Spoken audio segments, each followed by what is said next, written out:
Apex Online Racing is sponsored by Elgato, who created this lovely stream deck.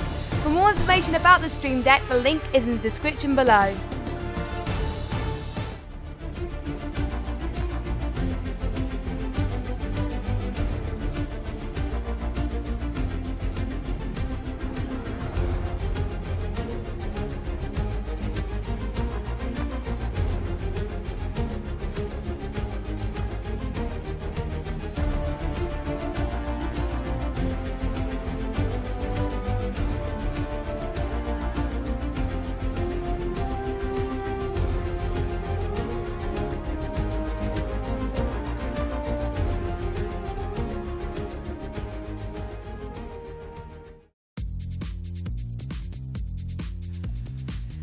Good evening, ladies and gentlemen, and welcome along to the first round of the AOR iRacing Endurance League here at Road America, one of the most famous tracks on iRacing that is very, very prestige, and a lot of people like it, so it's very, very earning that we do the first round here at this very circuit. So, my name's Jess, I'll be your commentator for this season like we have seen in the test race. Joining me in the commentary box for these 5 rounds, I would like to introduce you once again to Simon. Welcome back, Simon.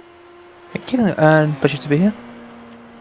Yeah, so basically, like the format of this endurance league is we got 5 rounds which alternate every 2 weeks. So we got 1 round this week, and we have got 1 round, basically another round we don't have the following week, and then we have another round in round 2, and to basically alternate between the IMSA leagues that are happening and ILMS and stuff like that. So that's why we're in Road America to start off with. It's a 3-hour long race, and like we saw last week, 50 instant points maximum per car. We saw last week that quite a few people almost got caught out. One person did get caught out on it, so it'll be interesting to see how that plays out here. And the cars, LMP1 and GTE. And interestingly, Simon, no fast repairs this week, so if they get repairs, then it's going to really cost them in this 3-hour race. Indeed, it's true, hardcore now compared to the test race we had last week. With no fire repairs, it means that they need to be extra careful, both for LMPs when trying to overtake GTs and in general, like, with each other, because you have no fast chance to get. You have to take all minutes of required repairs at the very least. Yes, and that will take a while. And we have seen in other endurance races, in the special events, a lot of people have taken 1-hour ones, which is not the best, I must say. So the track temperature currently in Road America, 37 degrees. So a bit hotter than obviously we saw in Silverstone last week, with the air temp being 27 degrees. It is it is progression. So the weather could change, and also mainly the day and night will change. So we might start to see a sunset. Probably not though, due to the fact that it is quite early in the day in Road America already. So let's go straight to qualifying, and we have got quite a few teams already. A few that I recognise and a few that I don't from last week, and some new faces. I need to obviously double check how many teams we have got tonight. We have got, it is quite hard to tell, we got quite a lot, so I think definitely more than last week, and we got some more LMPs this week, so that is compared to the 3 we had last week, so I think we have about 4 or 5 this week, so quite a lot of GTs. I think we have 6. I think we have 6 LMPs as well, which is nice to see. Although I feel there may be some fast guys at the front, who is looking quite a bit faster than the rest of the field. Yes, we were speaking about him before the stream, and some of you may recognise him, some of you may not. I'm actually just trying to see if I could get him on my timesheet, but I can't seem to follow him right now. So it is Dominic Farber. He is a world champion in iRacing, so yeah, he is really well known. He's in the Pure Racing team, which is right here. He's in the pits right. Oh no, it's not him. I selected the wrong person. Hopefully it'll let me. I think it would. It's for some reason it's not letting me select that car. But anyway, Dominic Farber, he is well known in iRacing. He's taken part in a lot of IMS endurance leagues, and he has won quite a few of them as well. So it's nice that he's taken part in this endurance league. I wonder why he decided to take part, but it's good. It's good for the league and it's good for the sport. But both Faber and his teammate for the season, which is Patrick Wolf, both are known as very fast guys in the IMS series, and usually battling towards the front. Yeah, so I'm looking forward to that. And another face you'll probably recognise from last week, Roberto Edward, Blue Flag Racing LMP. They're back. And also, I think Alexander Waldo is back, looking at having a better result than last week. Sam Blackwood, the team that actually won the test race last week, is back. And I think, for some reason, they don't have a livery. I think they didn't send their liveries in time, I don't think. So that's why, for some of these guys don't have a skin because they didn't send it in time. Whereas some of them, they do. So that is why. That is why you may see some of the whites on the car. Let's look at the GTEs actually. We got, well, I think one of them that's on pole at the moment in the GTEs is Jason Dyer, the Revolution Sim Racing Pink team. What a name. But they're not pink on my screen. So they are blue. Oh, well, they have a little bit. Oh, they have a pink on the bumper. They have a pink on the bumper. So that's why I understand they have a little bit of pink there. So that's not a bad lap time going into the sub 2 minutes. I think that was a prediction from qualifying for some of the drivers. So I wonder if any of these guys can go into the low 2 minutes and see if anyone can beat them. Oh, and Matt Farrow's just done that with a 2:05. So he's just beating Jason Dyer. So the first 6 times you're seeing is the LMPs, and then the first lot you are seeing is the next lot you're seeing is the GT. So that's why they're all split out as well. So very good lap time for Matt as he's just gone off the pits right now. Indeed, if you look out to the time bar, you can see the bright red will be your LMP ones, and your blue is GTM, and your bit darker red is your GT Pro. GT Pro will be the thing you most likely see towards the front in GT. Yes, we could potentially see quite a lot of people, and I do see some other familiar faces who I've seen race in other endurance leagues and also in project cars as well. It's Open Visor Racing Club Charlie. That is a very interesting name, I must say, but he is known in project cars to GT3 League. He's done quite well in that, and he also raced in iRacing as well. It is Jardier. I can't pronounce his last name, but I know his first name's Jardier because obviously his YouTube is Jardier. He's well known in the iRacing community, so I wonder how he's going to do. I was quite expecting him actually. He's been the LMP, so he's taken the challenge to go in the GTEs tonight. So I wonder how he's fared there, because I'm used to when I watch his streams, him being in the LMPs. So could this be a challenge there, or can he catch up with the top guys and score some very good points for the opening round?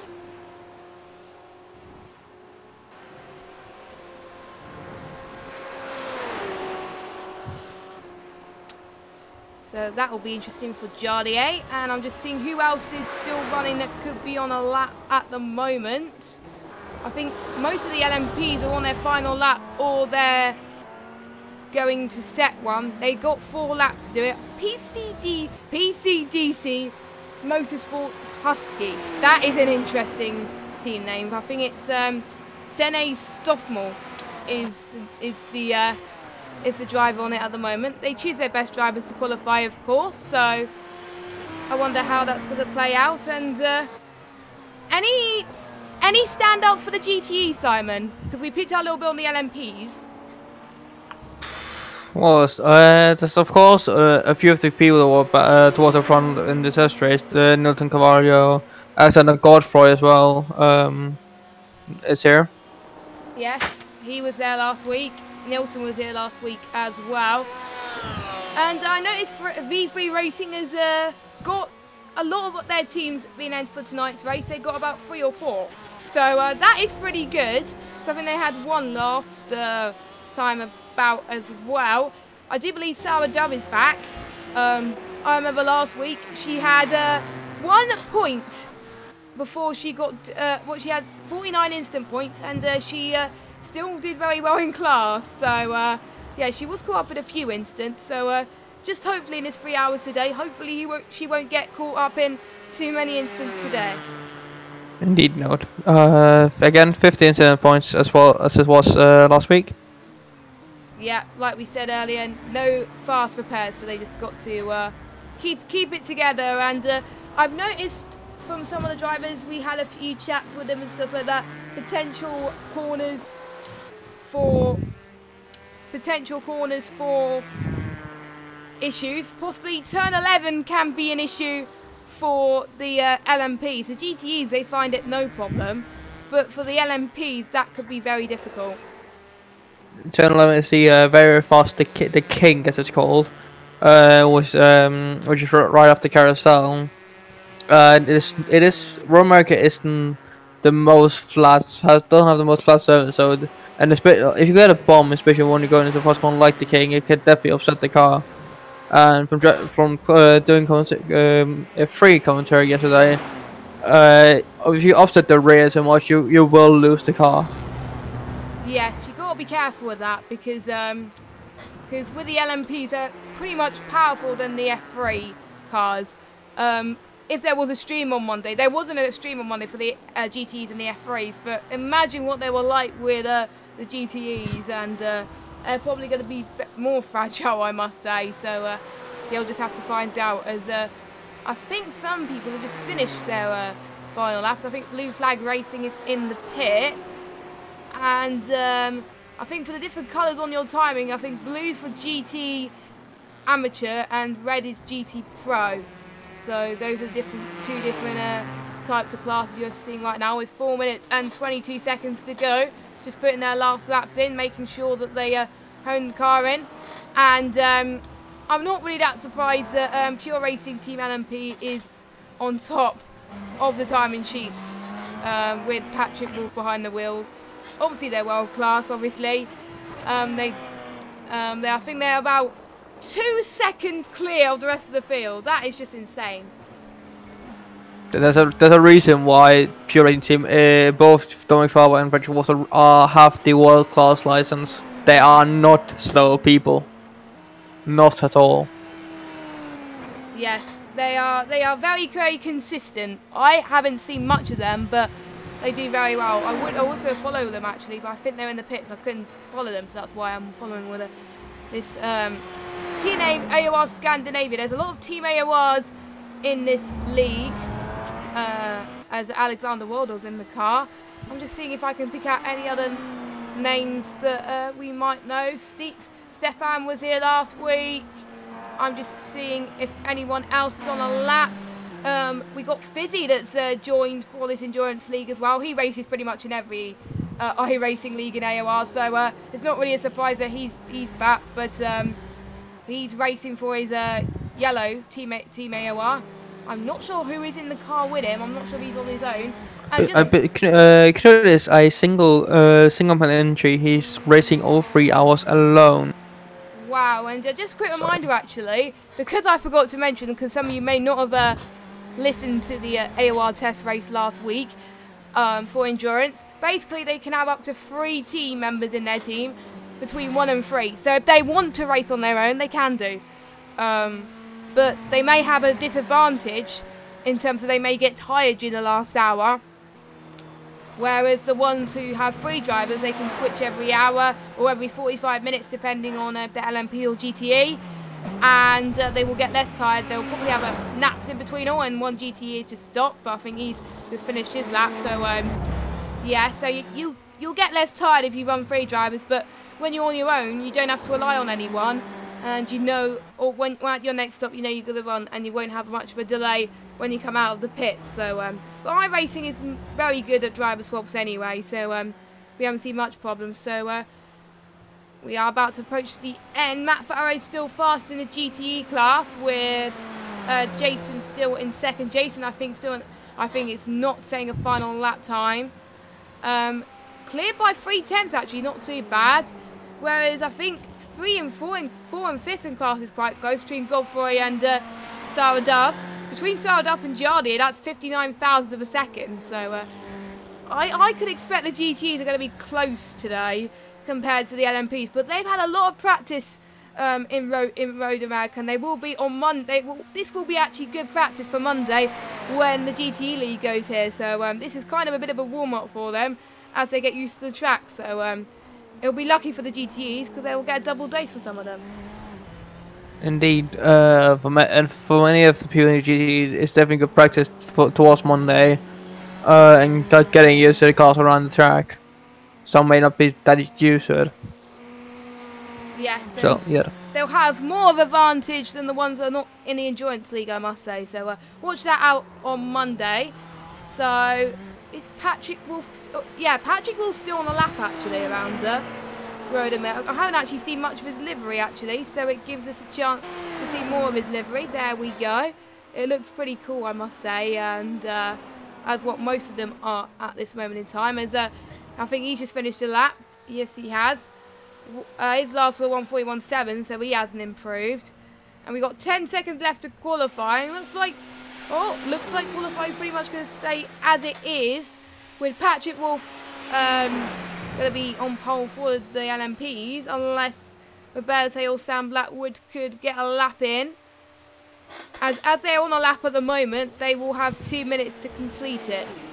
So I wonder, can the likes of Sam do it? Because when I was speaking in the interviews last week, I've spoken to them that they never win unless any of the LMPs do rubbish. So this is going to be, I think he's about to cross the start-finish straight now. Is he going to get pole? No, doesn't look like he improves by looks of things. He's fifth. He's still fifth though. His last was a 1:45.5, but it was 1:45.2 his best lap was. So pretty close field. So let's go through the grid. So for the LMPs, Pure Racing Team LMP are on pole with Blue Flag Racing in P2, Team AOR Scandinavia in P3, PCDC Motorsport Koski is in 4th, OCM Racing, it was meant to show OCM Racing, I don't know why it's not showing it on my screen, but he's there in 5th, PCDC Motorsport Red AOR is in 6th, let me just go down, and for the GTEs, Adrian, the amateur, is actually ahead of the pro, so that is good for Matt Farrow. Good lap from him. 2-minute 1, so I was expecting him to go onto the low. Revolution Sim Racing Pink, GT Pro, 2-minute 0.5. Then it's Probatum, VC Sim Racing, Sarah Dove. I think she's on her own, that's why it's showing for her. Then it's Open Visor Racing Club Charlie.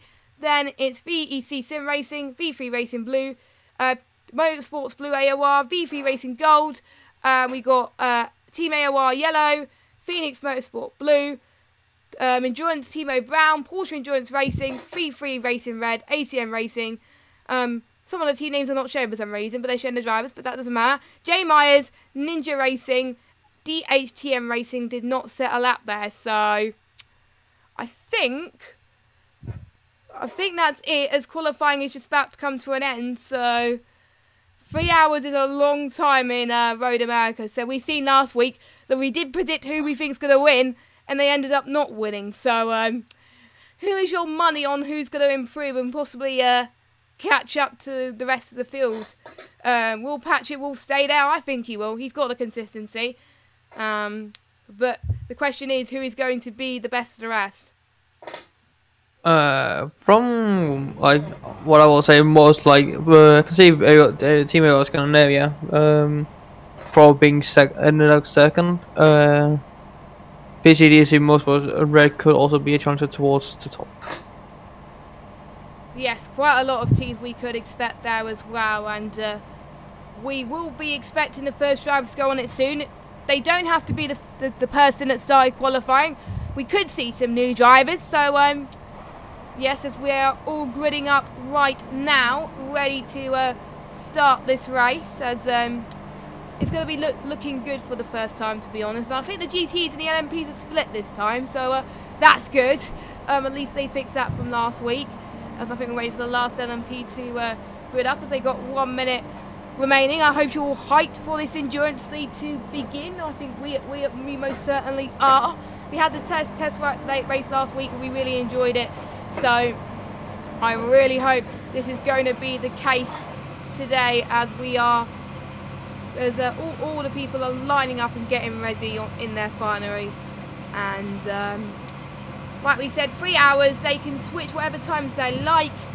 The fuel tank, I don't know what the fuel tank is for the GTEs or the LMPs, so I don't know how long they last on this track, but due to the fact that the lap times are similar to, well, yeah, the lap times are probably about 20 seconds slower than Silverstone, I think.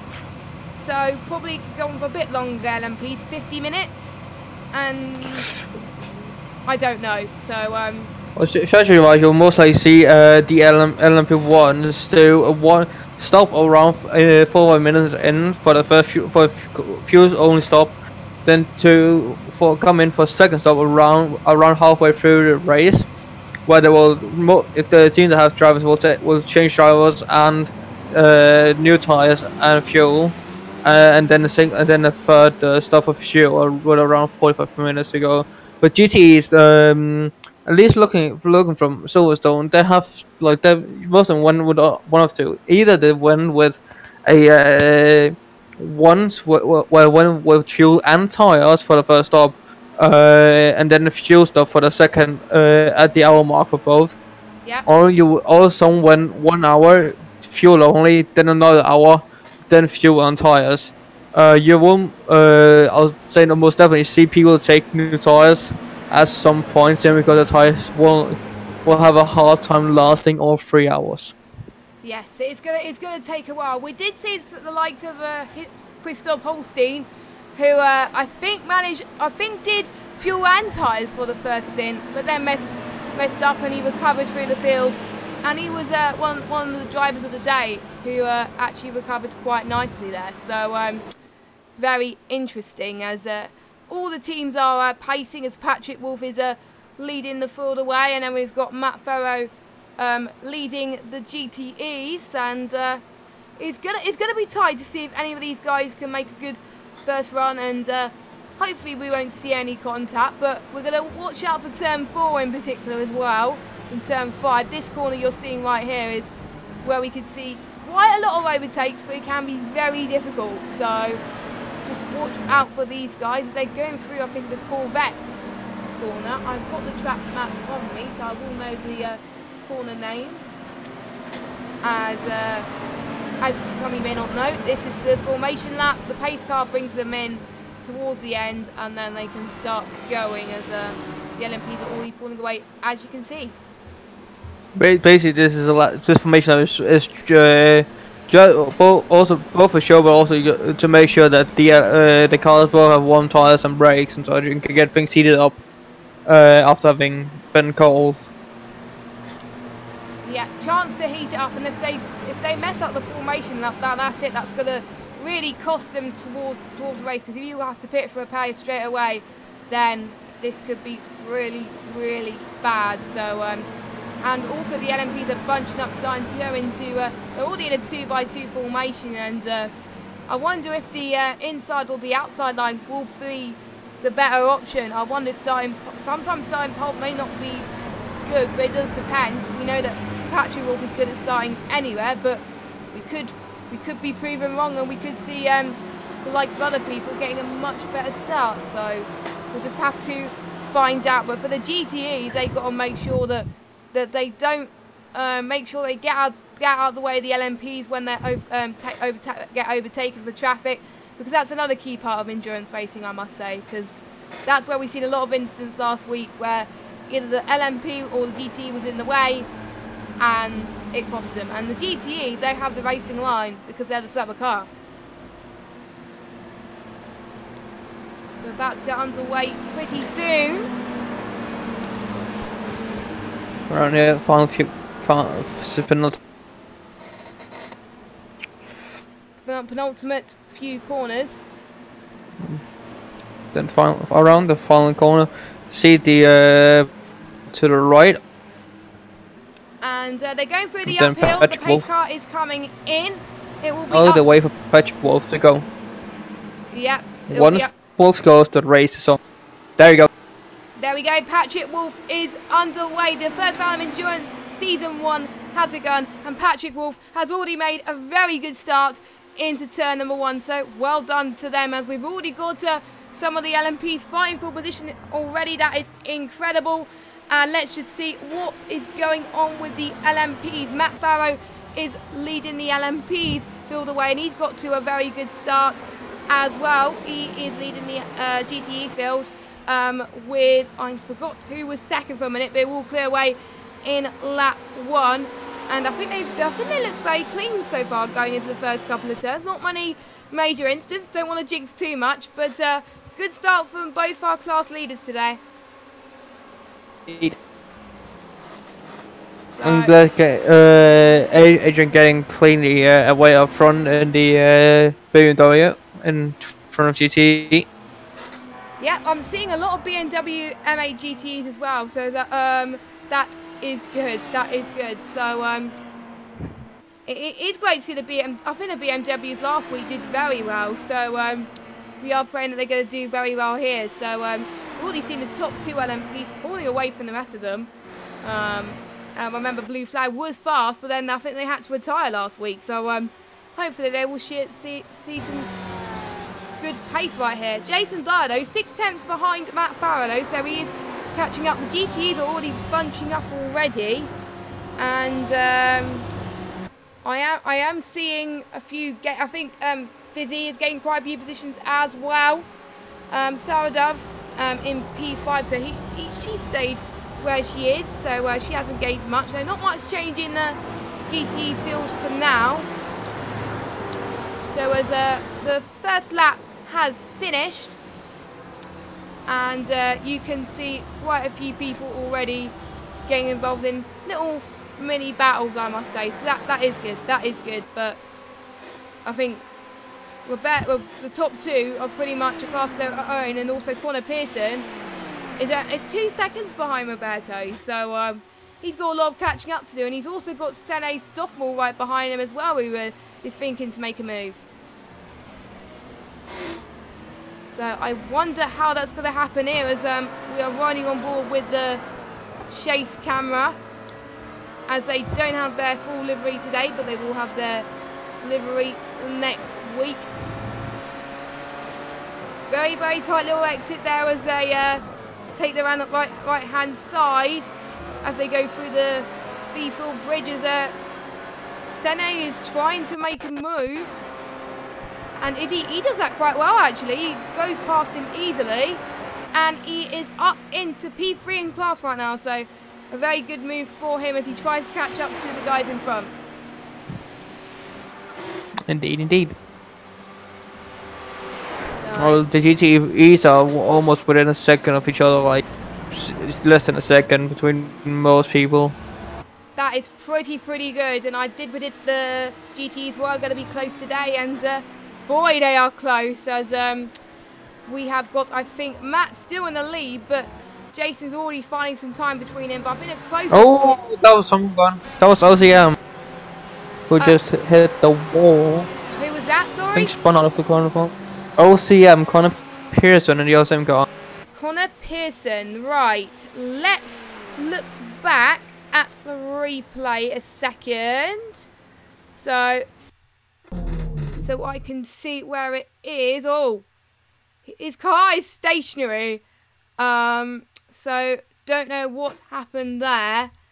So he's got caught out a little bit, but I think we were a little bit too late in catching that. So look. It looked like he hit the curb on the outside and just upset the rear, and then lost the rear end. Yeah, so not very good at all. Meanwhile, though, Jason Dyer, though, he is 3 tenths behind Matt Farrow, who's looking to make a move. We haven't seen these last week. It's great to see them this week, of course. But Revolution Sim Racing, I've heard before, they are a very big team, so my prediction is they're going to do quite well this race. And right, I've been told not to use chase cam, so I won't. As it looks like Jason is looking like he is going to make a move pretty soon. as he's right on the back of it actually. Very tricky to overtake, I must say. Almost going off track a little bit. And instant points, there's not been many instant points, which is good. Some of these guys have been keeping it clean, but there's a few that are on 1 or 2 already as they'll be going off track a little bit. So they got to keep it careful and keep it together, because we don't want to see similar instance to last week where having too many instant points causes you to be a lot more conservative, doesn't it? Well, it looks like Waldo and his teammate of Scandinavia Porsche overtaking PCDC's Richard Brennan for 4th. Yeah, that's what I think. Whilst we were following a GTE, that was what's happening with Waldo, so that was a good. And I think Waldo's not that far behind the Husky one either, so they got the 2 Husky ones catching up like a hawk at the moment. So he's oh, Shepard's just tagged. Just like Jaroslav Hunsik. Oh, so they've had a loss there. So hold on a second. Let's see if we could go on a replay camera. If I can. I think it won't let me. There we go. As we're just seeing, I think we're just seeing what happened. I think I literally can't go back even more. I think again I caught the replay a little bit too late there. As it looked like either Jaroslav didn't just try to close the stop on Mike Shepard and didn't realize it was there, or Shepard tried to hit Jaroslav in a way to make him spin. Yep, so that's Jardier dropped down to last place in class, which is it's not a place where he wants to be, I must say. So he's got to keep it together to make sure that he could keep it up, basically. So we'll just have to find out how the rest of this goes on for him and see if he can make a recovery drive like Hosteen did earlier on as well. And oh, what happened to Jason? Jason's dropped quite a few positions. Oh no, he was backing. I thought he dropped positions, but the timings had a weird thing on me. So yeah, Jason's still in 2nd. And we got Godfrey still in 4th, not far catching from Nilton as well. But yeah, the LMP are not having much battles, and oh, as we have got, I think, a change of the LMPs as well, I thought as well. So much going on in the GTE field right now. They are all separated by literally 1 second. We've got Matt and Jason closing up, and we also got a battle between Nilton and Godfrey as well. So quite close between these 2 cars. And if any of these guys make a mistake, it'll probably be up to the ones that are not in the lead of those battles to make the pounces and possibly gain a few positions here. 4 tenths separating Jason now, with a similar gap for Alexander Godfrey and VEC Sim Racing Rouge as well. So interesting predicament, but as I was saying, the LMPs are pretty much a class of their own now. 4 seconds separating between 1st and 2nd. I think the only battle we could see potentially with the LMPs is between OCM Racing and Motorsport Red. We could potentially see a battle brewing there. I wonder if we've seen a few guys getting caught up in Turn 11 yet with the LMPs, because I think that is where we can see a lot of people getting caught out if we haven't already. Jason Dyer is really looking to try and overtake Matt Farrow for 1st in GCE. Been very close to Matt Farrow for like through the last few corners. May look something that the stuff straight down towards Ken on the corner. Yes, he's found a little bit more pace this time, as well as fastest lap is concerned. Fastest lap, his best fastest lap was a 2:06 for Jason. And his Matt's best was a 2:08. So Jason is looking so much quicker than Matt Farrow. So, as far as pace is concerned, possibly this could be the opportunity for them to pounce, as you can see that he's pretty much a car, well, nearly a car length or 2 car lengths behind. That's how close it is between these two. They really want to make sure they get the move, but they can't afford to make too many mistakes. I think that's why they decided to keep it clean a little bit. So, Indeed, with the no fault repairs, you really gotta make sure you take care of the car. It's both for overtaking, but also when you're engaging with LMPs and GT, like when LMPs and GTs start to mingle later in the race. And if they do start to mingle in the race, I'm not sure when they're actually going to come with the LMP traffic. I think it'll be pretty soon. So because most of them are on a similar lap. I think it won't be that long though. I think because the interval between the LMP and Matt is about 1:39 seconds, so it shouldn't be too long before they encounter an LMP. So that's going to be very tricky around Road America, I must say, to find the best place, because there are some twisty corners. I think harder than Silverstone in a way, but in some cases it's a lot easier in some corners. But it's quite a longer track as well, but a lot more fun as well. And the LMPs has already started to hit the traffic by this point.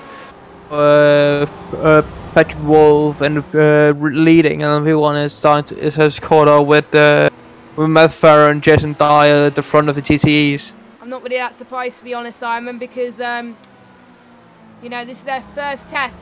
Can they go past them quite easily? And luckily they got past them at the start-finish straight, so that was an easy move from Patrick Wolf there, and the 2 GTs let them through quite comfortably. So yeah, that is an example of what to do if you counter traffic.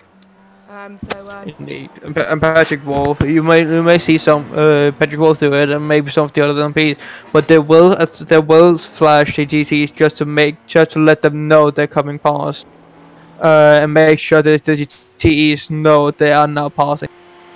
Even though they do have blue flags in iRacing, and sometimes they may not see who it is, so if they flash their lights, it just help them a little bit more just to see what is going on. So as also both in this else, when you have something like when you have both the virtual mirror and the in-car mirrors, where the flash will catch your eye. So while you may not see the blue flag, the flash will definitely catch your eye, because it's a little bling you will get on your screen, which also what P1s do in the real WEC. Yes, and I think Sebring is happening right now, or it happened for the WEC in real life, and there's another one going on at the moment as well. So we've been having endurance fever here already this weekend. Sebring, Super Sebring as they call themselves. They had the 1,000 miles of Sebring yesterday, which for the WEC, and they are currently having the 12 hours of Sebring. So 2 big important endurance races, and apparently it was raining quite hard there. But anyway, let's go back to the GTE battle that I think we're all willing to watch. Is Jason. He's just got to find some pace sooner or later, because otherwise it might cost him a little bit.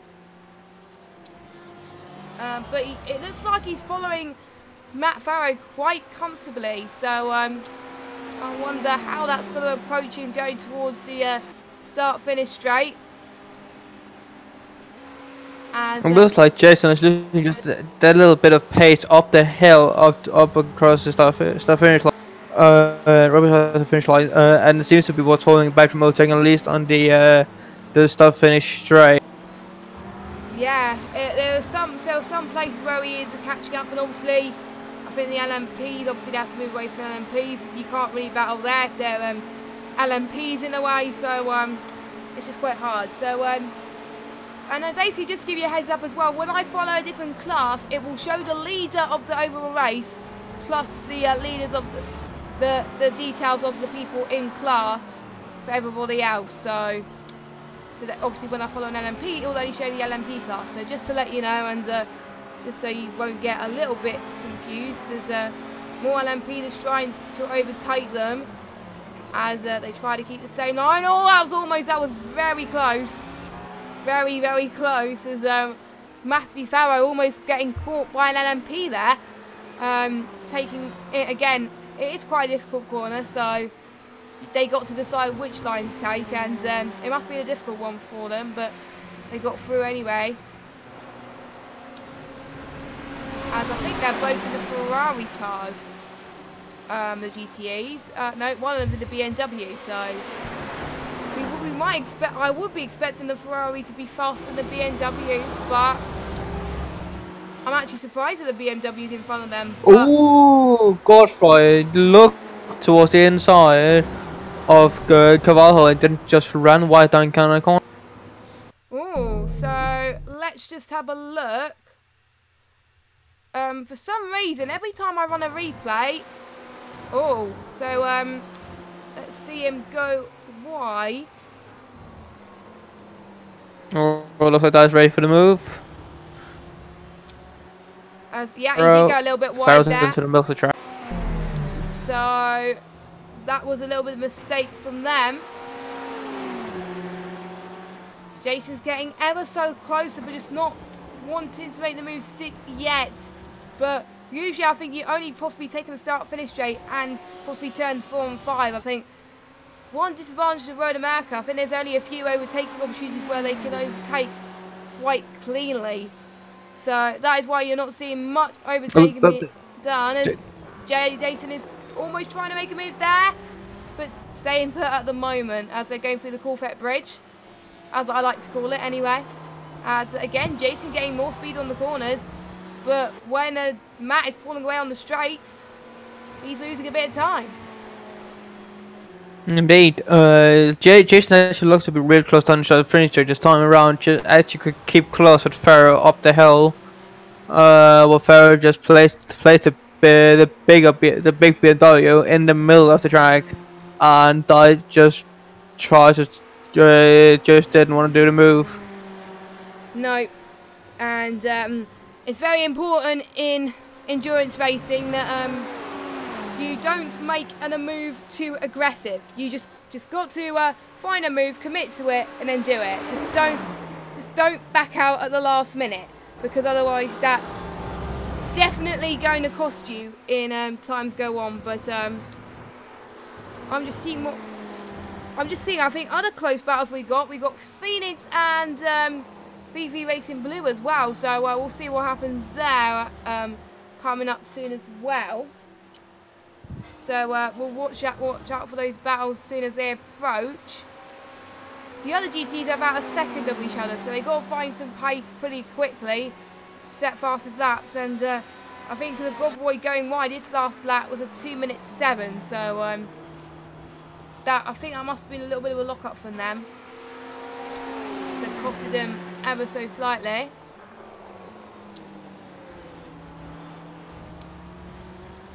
As Jason not quite ready to make a move yet. Sarah Double, so catching up to Nilton's car. They were fighting in a test race as well, and Sarah's fine. I think Sarah Double, she's found some much more pace than compared to Nilton as well. It's close down to for P7 GT with Trevor Leon. I would say in a tight battlefield of. Yes, 4 wide to be honest. I don't know how they're managing it, but they're going to anyway, as Leonard is trying to defend for his life right now, but just can't, he is doing what he can to try and defend off everyone. As, let's just see, I think it's Gilliard, Martins and Ben Warren also in that top 4 battle, so, not top 4 battle, 4-way battle I must say, so, just shows how close these very. Oh! That was, I believe, trying to see who that was. I think That was Trevor Leonard. That was Trevor Leonard. So let's have a little bit of a moment as we just see what happens with Trevor Leonard, as for some reason I'm just trying to see where he's lost it, but it's very difficult. But I think it's not, I don't think it's showing that exact moment. So again, I think we must have been too late again. So as he's now down in 13th place. So he's got a lot of catching up to do. And that means Galliard has got to defend for his life now compared to the other guys. LMP still static at the moment though. They are not quite close to each other yet. But I do see battles emerging, so this could be very, very intense between these guys. But with the four-way battle for pretty much P8 in class and the battle for the lead in class, it's going to be intense as Martins are looking to go side by side with Galliard going into turn 4. Can they quite do it? Oh, is Martin's gone, I think one of them must have gone a bit wide. I think that was that was Martin's who went wide. Yeah, that was Martin that went wide. So that was a bit of a mistake. That pushes Galliard through again. This could be another opportunity. Ben Rowan, I think, still on the back. We got an LMP. They're fighting traffic as well, so let's just hope they don't go full wide whilst an LMP is trying to catch up them. So then that could be quite a lot of chaos, I must say. That's a pure racing. LMP just absolute bulleting past the GTs. As this could be another chance now, but it's not going to quite work.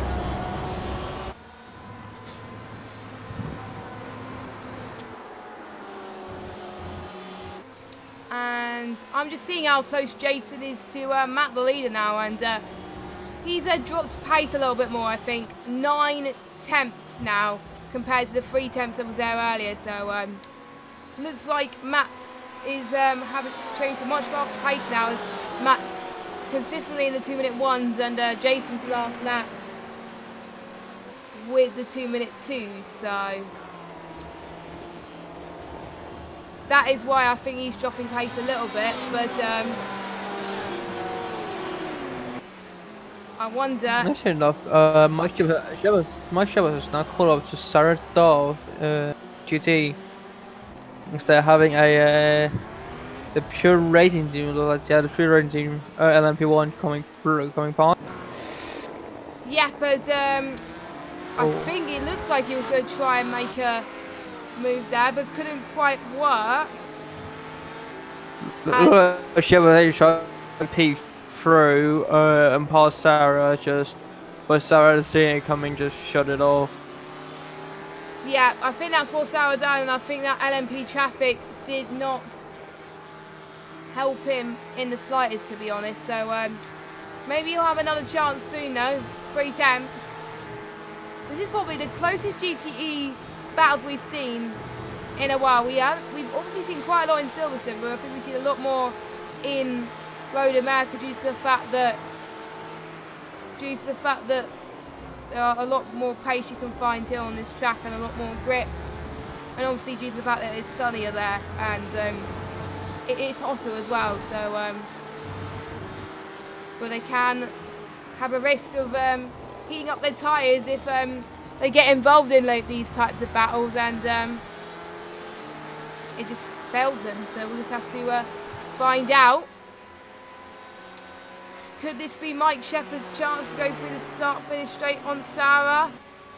I think they got another LMP, so they'll probably have to let him through anyway. Yes, he got to get caught up as well, so Philip Collard is starting to attract himself, is starting to make himself a nice little train, which currently contains 4-5 all following along. So that is quite. Oh wow, that is bigger train than I was expecting. As obviously the LMP tries to overtake them. Goliath tries to cover it. Obviously another easy one to let the LMPs through.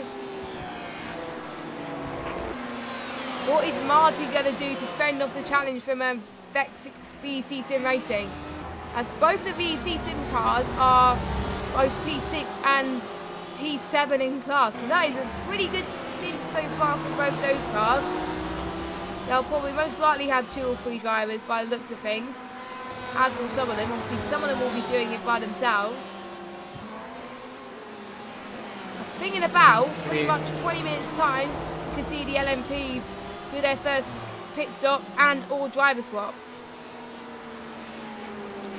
So is their last chance really for some of these guys to get some good laps in and get some good pace. So the guy that's coming in next, they should have no problem at all by overtaking them.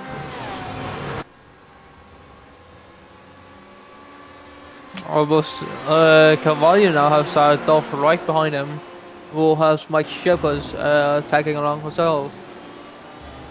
Wow, so Sarah Dove managed to find some good pace there in these last couple of laps between to get to closing up to Nilton. So considering Nilton was really fast for that last lap, Nilton did a 2-minute 3. So he slowed down a little bit. Stays behind.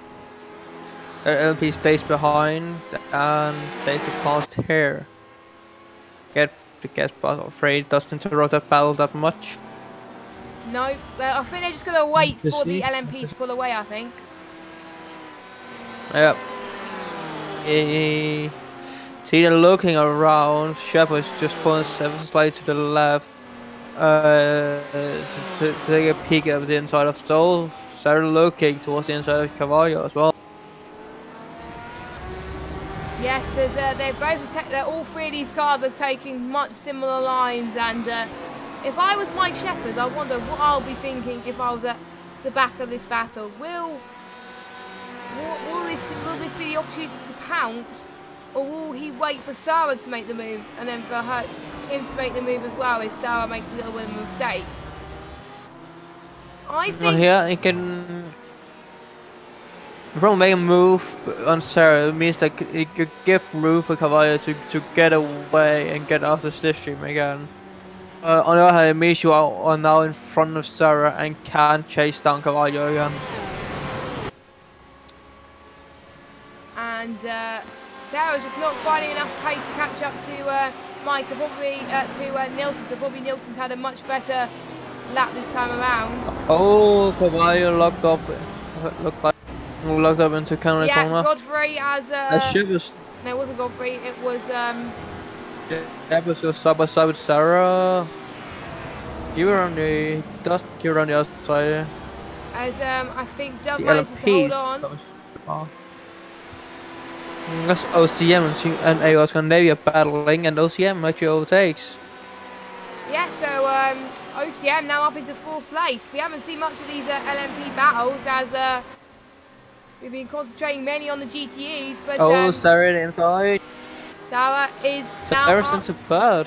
3rd in class. But that means Nilton's going to be under pressure from not Godfrey, Shepard's. Could this... Shepard just went a bit wide there. Oh, GX.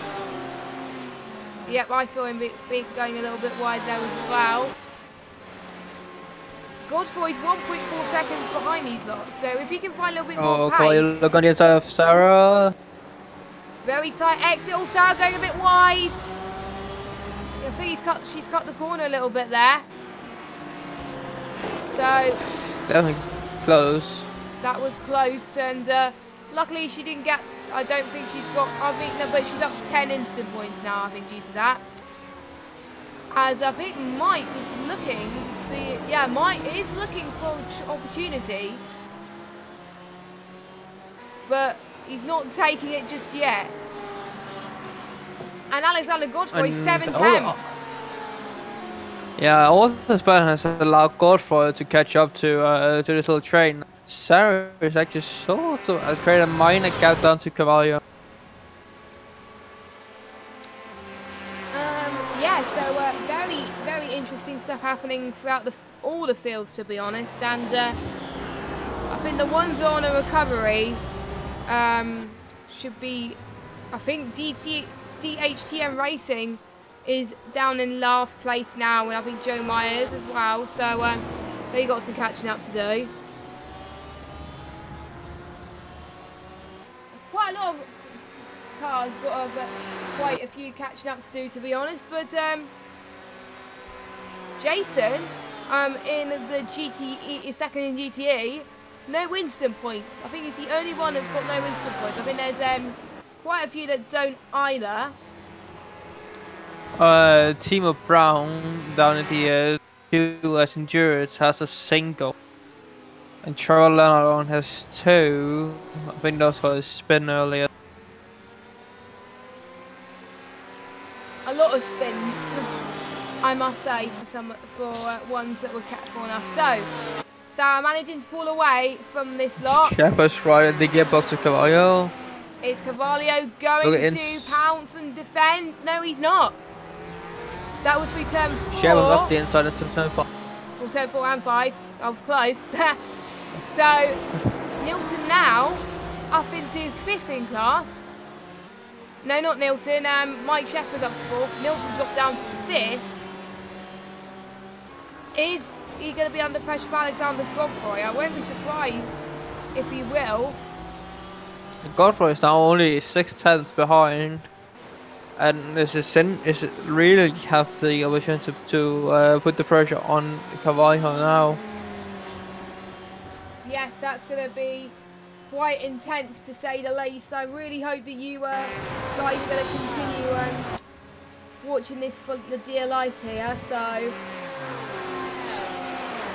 it's going to be close when they go to the pit stops, because they may not be close enough.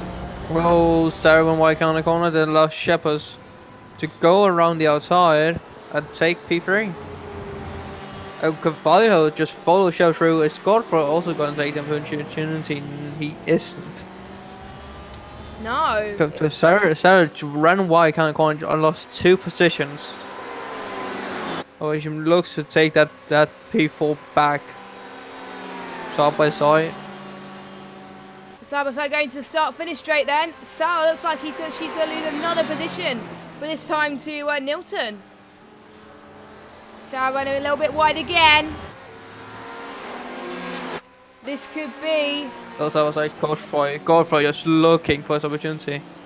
This is Godfrey's chance. Might get it right there. Cavallo ran wide. It'll allow Godfrey now to go side by side with him. Yes. Oh, they're not gonna make Godfrey wide. I didn't know. Does like Cavallo just tucks in behind Sarah. Well, it's on the inside. Godfrey is kept back down to 6th. Meanwhile, Shepard's essentially been allowed to just run away. There's a pack.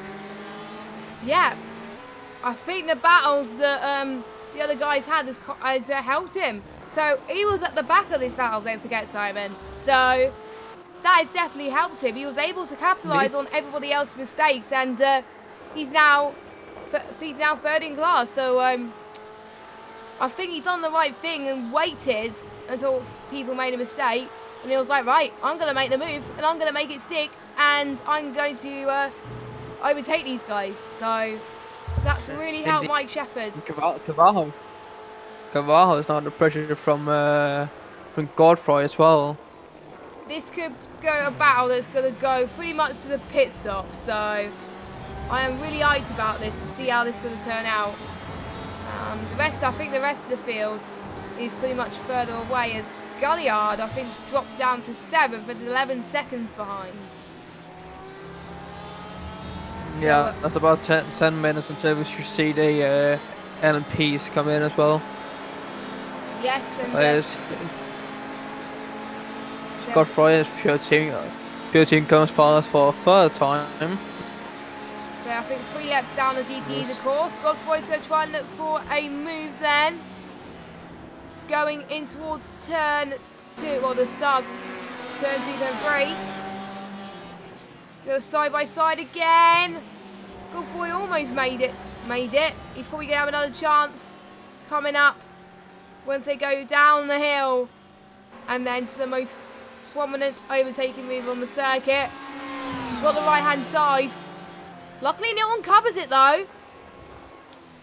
I wonder if Godfrey looking around the outside. He's all tried to do the switchback on him, but Cavallo saw what he was doing and just blocked it off. I think that's what happened, I think. And as far as lap pace, we thought that if Godfrey was going to make the move, this would be his best opportunity, because he's on a 2-minute 4.1 lap compared to Nilton's 2-minute 4.3. So he's about 3 tenths quicker that last lap. So I wonder that's why Godfrey's gained some more pace, but at least he's been able to follow them quite nicely. Meanwhile, on the LMP, Alexander Waldo in Team AOR Scandinavia, 6 tenths behind Connor Pearson in OCM Racing. So, but not quite enough to make the move on this occasion. So we could see an interesting battle happening in the next lap or two between these two cars. If those guys are battling also, and you also have Richard Brennan in the PCDC Motorsport Red Audi also there in the mix. We'll go just a second and a half behind. Wow. So I think the LMP is getting a little bit more closer than we thought. As always, Richard Brennan's gone a bit wide, and so is on the other GTE. Who was that GTE? I didn't see who that was. That was, let me just check.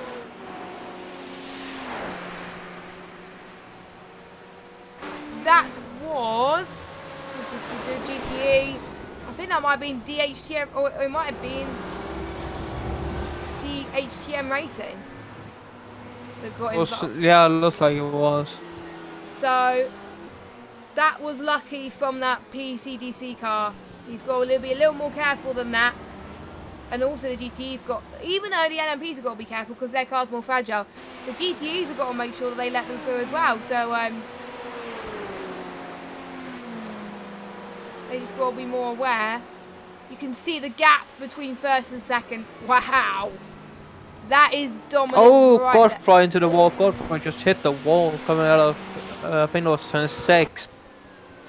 Oh, well, hold on. Let me... There. Godfrey is in... Oh, he's dropped few positions, actually. And he's now in the pits. He's taking a turn to the pits. That's going to be a long wait in there from now on. That is going to be a long wait for this guy. So, if I could see where he went off, it is quite difficult to see where he went off. Probably went on to turn 6. Went something with Cavallo. Yeah, so that's where he is gone. Sorry that the replays are not working as intended tonight. I think it's because it's on the backup overlay. That's probably why.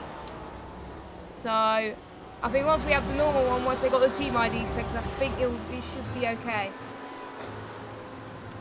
So that is probably why. Is all we got our first pit stop of Roberto Edouard for Blue Flag Racing LMP. So he's the first one to go to the pits. He was first last week, I believe, wasn't he? All the PCDC Motorsport Husky is also in. But them a bit early for the LMP. Since they're almost 40 minutes already. 5 minutes early. With a bit of fuel saying, yeah, compared to what they might wish to do. Like, it means these guys, unless they can make the fuel run late in the race, then needs to do a splash and dash towards the end. Yes, there's I think also Alexander Waldo is also in the pits as well. GTS. But he's got nothing to lose. He's last in the GTEs at the moment. And It was back out. 24 seconds stop. I think that was just fuel. At this point, yeah, that will be fuel only for this. As Patrick Wolf is going into the pits as well. It's a bit earlier than I thought, but I think they might be starting to run out of fuel more than intended to, so I'm quite shocked. Wolf has all run a rapid pace. Before he went into the pits, he was, I think, 25 seconds ahead of second. Now I think it's about 14 seconds. So that is gonna, no, actually no, not 14. I'm not following I think it's about a minute. So already he's quite dominant, but Conor Pearson is obviously still got to pit as well. Alexander Waldo got 25.1 pit stops, not bad for him. Dominic Farber though, looks like he's going for tyres as well. Yeah, that'll be both of that looks like the pure racing team is going for tires early, or then they were doing an early driver swap. That is most likely, but it was only a 20-second difference between fuel and tyres, so it doesn't cost that much to get that done. Plus they need to factor in. Usually, why you do a drive swap with a tire change is that, if you do fuel only, the drive swap is around 40 seconds, and fuel is around 25 seconds to refill, which means all the time you waste 15 seconds in the pit doing one. If you take tires as well, you will be finished with drive swap as the tires are going on. Therefore, you don't actually lose any time. Yeah, so that might cost Dominic, but to be honest, he's now still 12 seconds behind the clear of Roberto. So I think what they've done was, because they were so far ahead, they could afford to take fuel and tyres, and then on their final stint, or the second stint, or their final stint, they could just take fuel. And whereas everyone else around them will take tyres, and they'll gain more time. So that could be a blessing in disguise. As I think the battle that we were seeing between Sarah and Nilton, that's died down a little bit now. 2 seconds between each of the cars. So Sarah is now 2.9 seconds clear behind Mike Shepherd, and Nilton is 2.8 seconds behind Sarah. So, but we still got Ben Paulo, and I think also, I'm just trying to see, yeah, Philip Bull, that's my last name, my bad. Philip, Ben and Paulo hang a little wide their own, as we've seen one of the GTEs getting a little bit wider. I think that was Fimo Braun. No, that wasn't Fimo Braun, that was I think that was Phoenix. Yeah, it was Phoenix Motorsport Blue that went a little bit wide there, I think. So, I think that's actually interesting little trip for Galop and Warrior and Paulo Martins. Both came very close, and they're battling for 6th in GT. That's what we are following right now, as Galliard it's not been the first time where he has to be doing the defensive, and in some cases this race it hasn't worked. But it looks like it could work here, potentially soon. Not now, because obviously we're approaching turn 6 and 7, which is very windy corners. I think it is called, I don't think it has a name. No, it's Hurry Downs. And I wonder why. 6 is to quite a fast section, little section of 2 corners. I wonder why it's called Hurry Downs. Maybe because they want to hurry. Yeah, we don't know, and because they want to hurry down to the carousel. Yeah, maybe. That's probably why. As Alexander... because of Alexander Godroy's incident, he's taken a lot of repairs and has been in the pits for around about 6 minutes now. That is going to definitely cost his team, because they were involved in some battles last week. But and I'm going to see if, as I think he's just come out of the pits and are doing his driver change. Stephen Mod is now in the car, and they're still out. I think they're still in the pits, but they just done a driver's change. I don't think any of the LMPs have done a driver change yet, so I think it looks like for the LMPs, it looks like they will be doing two drivers. And one of the LMPs has gone wide. That was, didn't quite see who that was actually. That was, I think that was one of either the Husky car. Actually, no, it might have been Edouard, I think, that went off. I'm just trying to see. No, it was a Husky car. Yeah, it was a Husky car. It wasn't Edouard. He went off a little bit there. So that's cost a little bit of time, but not a lot, because they're still around about 11 seconds clear of Connor Pearson. So again, he was quite lucky for not making that mistake. And I think the train is starting to die down a little bit more in terms of pace, but they're still pretty close together. Similar lap times between, similar lap times between the Phoenix Motorsport blue car, Team AOR yellow, and Endurance Team O brown. All in a 2-minute freeze, so similar pace. And if they catch up quite quickly, this could be one to watch, as I think another LMP is going to pass this train. So they've got to try and find a way to get out of the way. The Pittsburgh Albert, that's about 5 GTs within like 3-4 seconds. That pulls up and people are battling. It could become a bit close. This could be the closest battle we see in a while, actually, until these guys go into the pits. Probably about 55 minutes is where we will see, I think, the GTs coming, or an hour, or something like that. So very soon we might see the GTs. Yes. So they got to focus on getting the moves done now. So then when they go to the pits, they will almost certainly get track position, depending on if they're taking just fuel or fuel and tyres. Phoenix Martins then almost catching up to Ben Warren.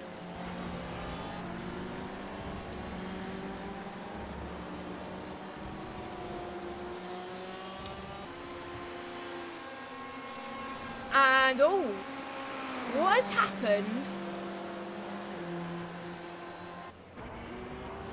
Oh, well, I was saying, what happened to Dominic Farber? But he was 6th on my screen, and then he just went back to P1. So panic over, guys. As we thought he was had a bit of trouble, but he wasn't. So that's okay.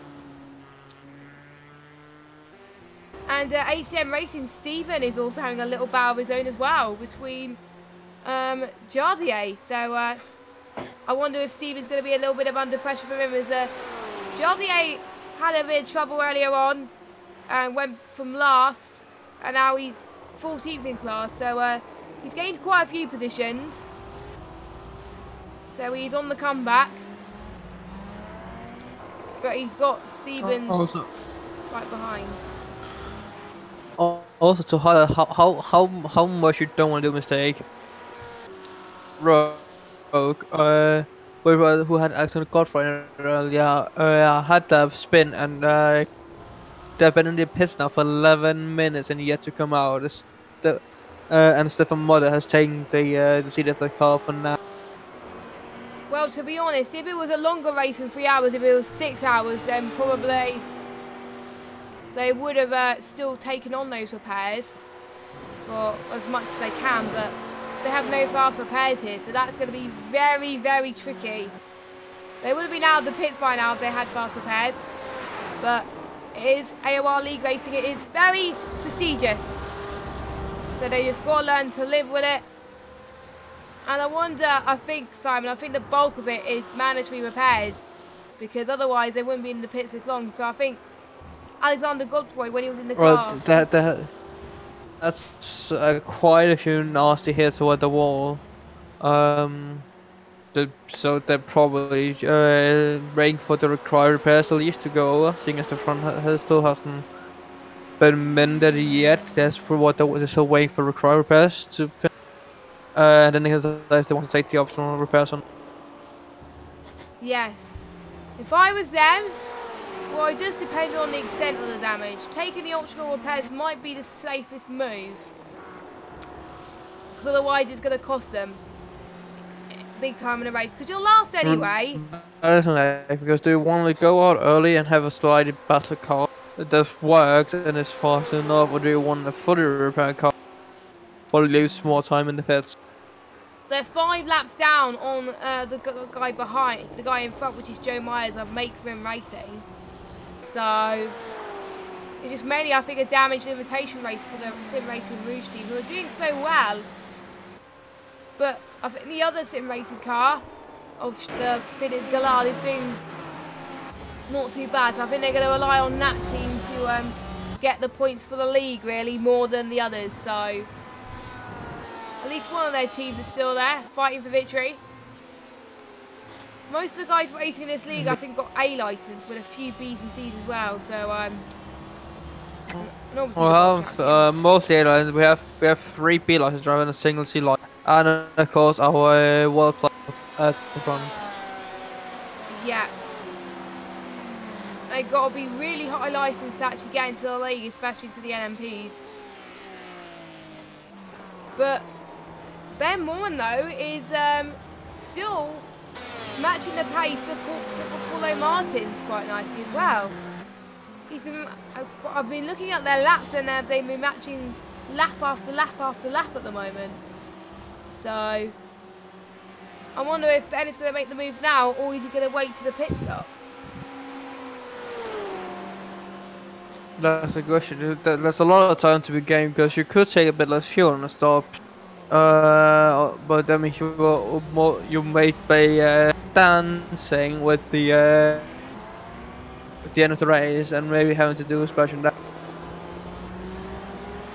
Yes. So Ben Moran has got a lot of figures to do right now, and I do know that the PCDC cars do have some drivers as well.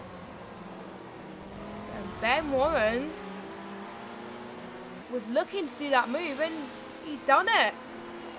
He's up into 7th right now as the LMP passes quite comfortably.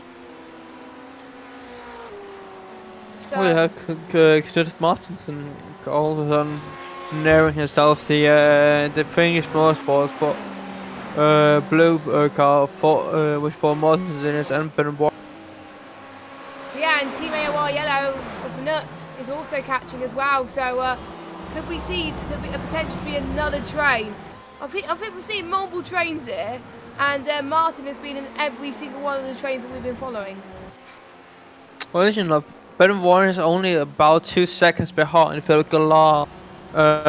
Warren has Martins within a second, who has Martin within a second, who has Martin 5/10 behind her. Team of Brown is now also approaching Kid Martin. Yeah, Timo Brown is not that far behind Fizzy as well. So these guys, they're kind of like the midfield in F1, to be honest. There's nothing separating them, and some of these guys are finding a little bit more pace towards when it gets to the hour mark. Obviously, with the GTEs now, they're running on less fuel, so they are more than likely going to do an overtake now and get faster lap times than when they go on to their next stint. So if Also, I was them, one thing to notice when the GTS is a bit many of them, you'll see has a dirty windshield right now. And many of them will most likely get a clean one once they can get the tear off in the pit. Get a nice clean vision. 16 minutes Stefan Mod's been in the pit.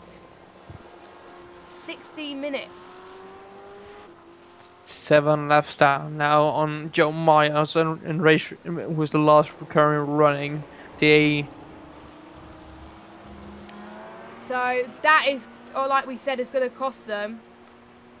But we wonder how that is going to turn out. Paul Martin's dropping off Ben Warren, but look at the Team AOR car. He's catching up to him. This could be the chance pretty soon, coming up into these very tight sets. As they've chosen a number 20 car, as I think this could be a chance for them to go towards the start-finish straight, maybe. As they all go uphill, the train I think is pretty much closer now than what we thought. Oh, much the same. It's right on the gearbox of the Ferrari in front. Looks to the inside, side by side, turn 1, and that's the move. That is a great move from Team AOR, of course. One of the moves where, if you get it right, it's a very good move. But Martin's get it wrong, and also you can get it wrong. You also end up with a very, very, very angry driver. Yes, and Martin's, he's got, I think, another chance to do it in turn 4. He's still right back on him, but I think Fizzy, is just a lot faster than what Martin's is right now. So, and Fizzy's not that far behind Ben Morin either. So, I wonder, could Martin get behind, well, in front of Ben Morin and give Martin's a wake-up call? We'll just have to find out. This is working very well in Ben Morin's favour, because he's not worrying about the battles that are going, because he was battling with Paulo Martins. He's dropped a few positions. And then I think we got one of the first GTE cars going on their pit stop. I think it's fuels and tyres. Porsche Endurance Racing, Renault Luke is going into the pits. It looks like a very long pit stop though, because it's obviously just fuel and... Wait a second, that is a very long pit stop. As, oh, they driver swap, that's probably right. Hopefully not much damage was taken if there was damage, but if there was damage, then it will cost him ever so slightly. And Nilton's in the pits as well, so that's going to allow Philippe to go to P11 and for Ben to get 13th, unless I think some of these guys are staying out. Yeah, most of these guys are staying out actually. I think Nilton's pitted a few laps earlier than a few minutes earlier than we thought. Because I think some of these guys will probably have 1 lap 2 minutes away from the hour mark. Yeah, 1 minute to go until the hour mark. I thought they were going to pit with 2 hours to go, but obviously not. And Morgan Volonis has now gone in the Porsche Endurance Racing car. 1 minute and 40 pit stops, so that must have been minor damage, I think. And Jaslov is in the pits. He's going for his pit stop. Starting to see people come in. Also Stefan Kamka. Yeah, literally everyone's going in right now for their first stop of the evening.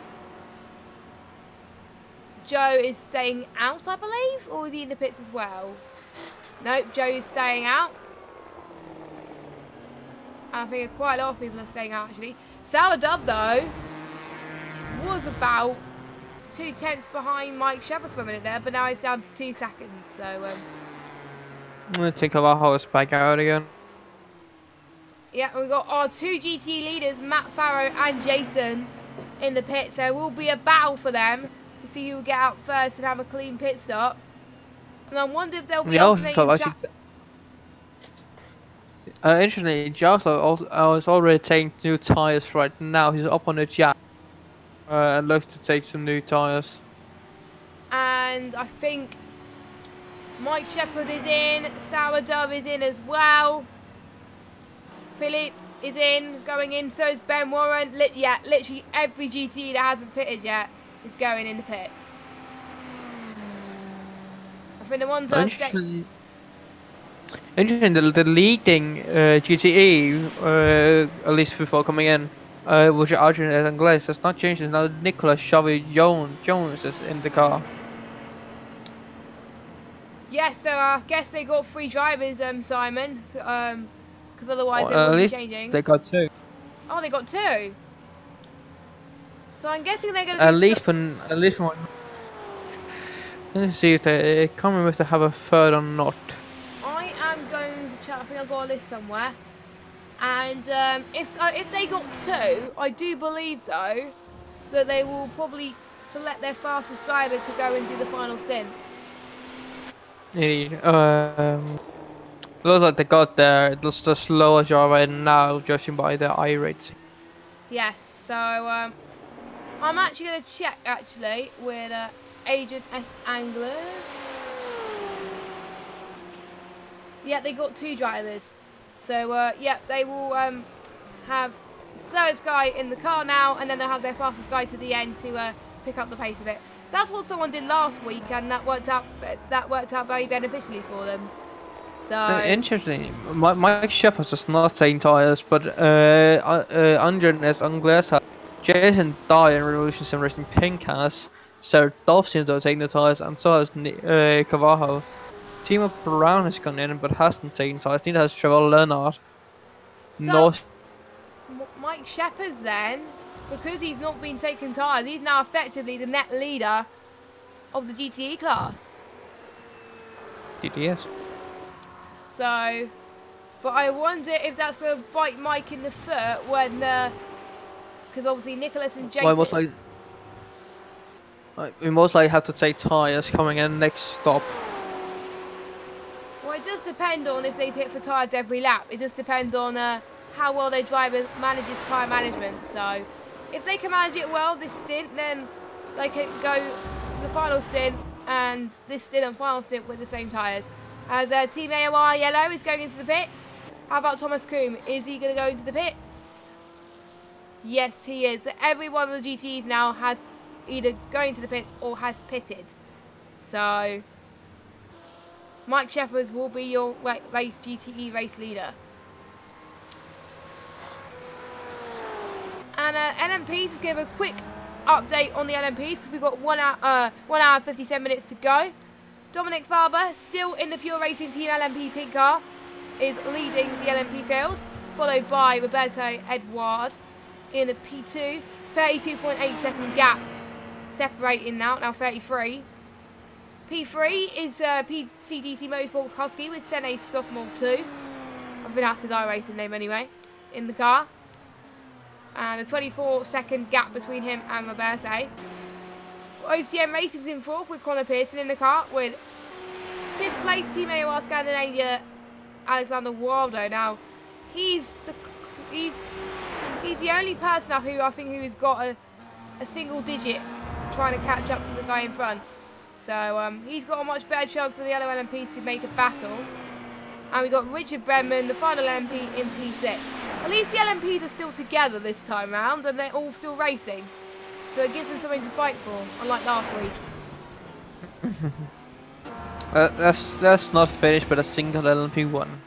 No, let's not, please, because that would definitely not be good. No. So that would cost a little bit of time, I must say. And in the leading GTE, we've got Mike Shepard, VV Racing Gold. P2 at the moment is Agent S Anglers. Oh, and the fastest lap, 1:43.5. Pure Racing Team. And Revolution Sim Racing Pig, the fastest lap in the GTE right now, at 2 minutes 0.6. So I'm not surprised for Dominic Farber to get that fastest lap there. He just found a little bit more grip, I must say. How, I do not know, but he did it. It would be hard for the guys to beat them because literally I think they're about a second adrift with fastest laps. That is just crazy. Very impressed with our Pure Racing Team LMPs running at the moment. They are been involved in pretty much no instance and took the lead from pretty much the start. So They just can't bottle it really. They don't bottle it and keep the car steady and keep the same pace they're doing right now. I won't be surprised if they're going to be the favourites pretty much for the rest of this race. But the GTE, Simon, I think is pretty much going to change. Well, if most people have taken new tyres for this stop at least. Oh, hold on a second. We have, I think we got Nilton and Timo Brun, who's now in the Endurance Team round car. I think they were fighting for P5, I think. Pablo managing to fend well and stay in P5. That was a interesting manoeuvre. Some of them will be on fresher rubber than others, so it will depend on who's put it beforehand as well. Well, we have 5 who didn't take tires. That was Mike Shepard's currently in the lead. It was Timo Brown. It was Trevor Leonard. It was Thomas Comb, and it was Stefan Kamke. And everyone else is taking tyres, and I wasn't expecting that really. And I literally feel sorry for the VEC Racing guys. They've been in the pits for almost half an hour. They're pretty much going to be guaranteed last place. It looks like they're taking the off for repairs, seeing as well, they're actually off. Are they actually off, are they? Got the Ferrari going. Has got the Ferrari going and is now coming out of the pits. Hooray! They are 8 laps behind Morgan Valognes and 18 laps down on Pure Racing. So thank goodness. Initially, Morgan Valognes is in the pits right now. He's been in the pits for 5 minutes and 50 seconds. Hey, he must have some kind of damage he's repairing, or he's falling asleep. I don't know. Something I would know too much about. It must be damage that he must have caught somewhere else as well. Stephen Mod though, props to him for waiting for so long just to get a tyre going. I think their main goal now, their main goal coming into the race, they wanted to finish, and they didn't want to give up, and they didn't want to be the only retiree if it was to come to it. So if I was them, I would have given up. London seems to wake. London seems to wake at least. I think he's repairing some form of damage. He just moved around on the steering wheel. Yep, so he was hoping to go, but unfortunately it wasn't going to be the case.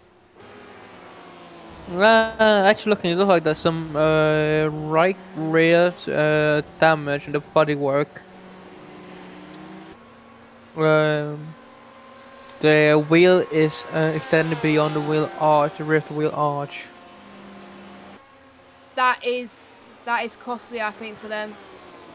But Galliard now right behind Ben Roy, not going to make the move on this occasion though.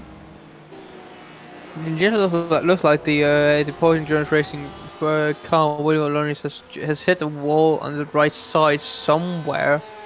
I think as the entire right side just looks to have damage. I think that must have what happened was the Porsche car must have probably had a spin and then hit the wall and then hit another wall, and then that was where the damage came from. But hopefully, if it's worse than Stefan's car, then that will be unfortunate.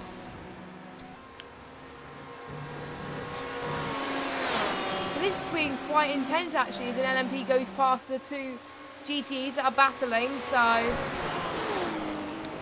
wonder if that's going to help or hinder them. We'll just have to find out shortly.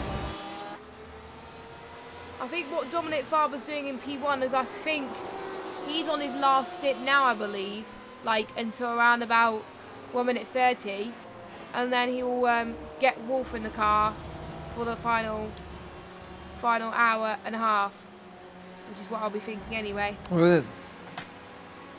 That is what I think anyway. As soon as one car has got the car, he has to do minimum set of laps, which iRacing sets at least, and also qualify the car, have it be qualified at the end of the race. Fair share. So that is one of the very least fair share instead. Yes, that's what they call it. So if you're on your own, you have to obviously do the whole race. and it doesn't matter if you obviously you do the whole race on your own anyway. But if you register your team with 2 people in it, then you got to do like 25% of the race at least. And you should 25% of equal share.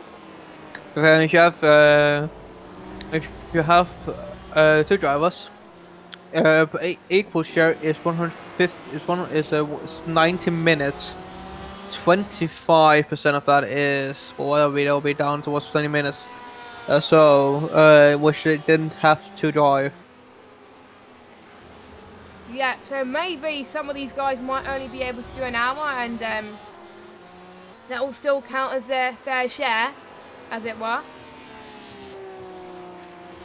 So ideally, it's up to the team on how they share their stints and make sure they comply with the fair share rule. If they meet the fair share rule, then happy days. If they don't, then it's going to cost them. As we got more fastest laps, a 1.37 from Pure Racing Team again. Dominic found lidding and all ablaze. 1.43.3, sorry, not 1.43.7. And if you are liking the fastest lap pop-ups, it is really good. The guy that produces these overlays for us, Nicholas Domino, he is amazing, and he only put that feature, I think, recently, and it's worked wonders. So I think it just pays us more attention to who sets the fastest lap each, so then we can just grab attention for it. It's quite good. So Dominic Fob is going to be so far. He is lapping LMP1s now. Wow. He's right behind Alexander Waldo in 5th, and it's about to lap him. That just goes, well, to be honest, P6, 147, P5, 148 were their last laps. So I'm not really that surprised.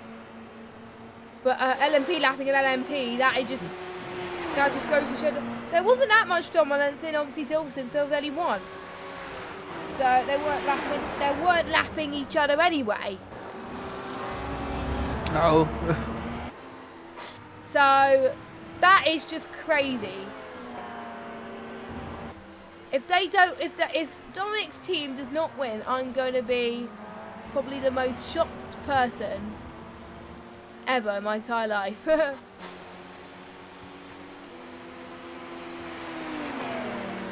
But we have seen strange things happen in some races, like we've seen like the leader sometimes bottles it or something like that, so it is not over yet. Definitely not. It could change with the blink of an eye, so do watch this space. If you are enjoying watching this, and don't forget to give it a thumbs up and do subscribe as well. We're running this AOR Endurance League up until May with alternate weeks, so you won't obviously see a stream next week, but you will see it the week after. So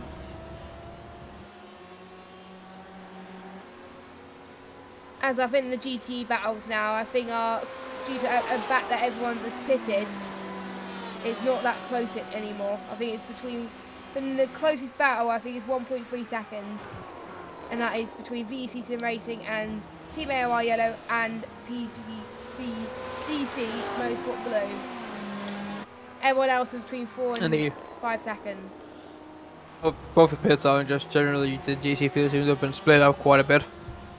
Yes, they have, and I think for some of them it depends if they take in tyres or fuel and tyres, or just fuel or something like that. And I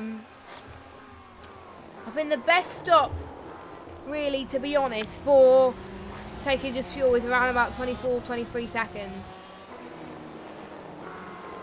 LP is around 20 seconds. 20 for seconds GTE it seems to be around 35.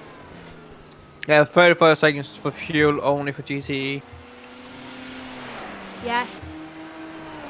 To be honest, Simon, I've only just noticed that the times are different when they take fuel and stuff, so thank you for noticing.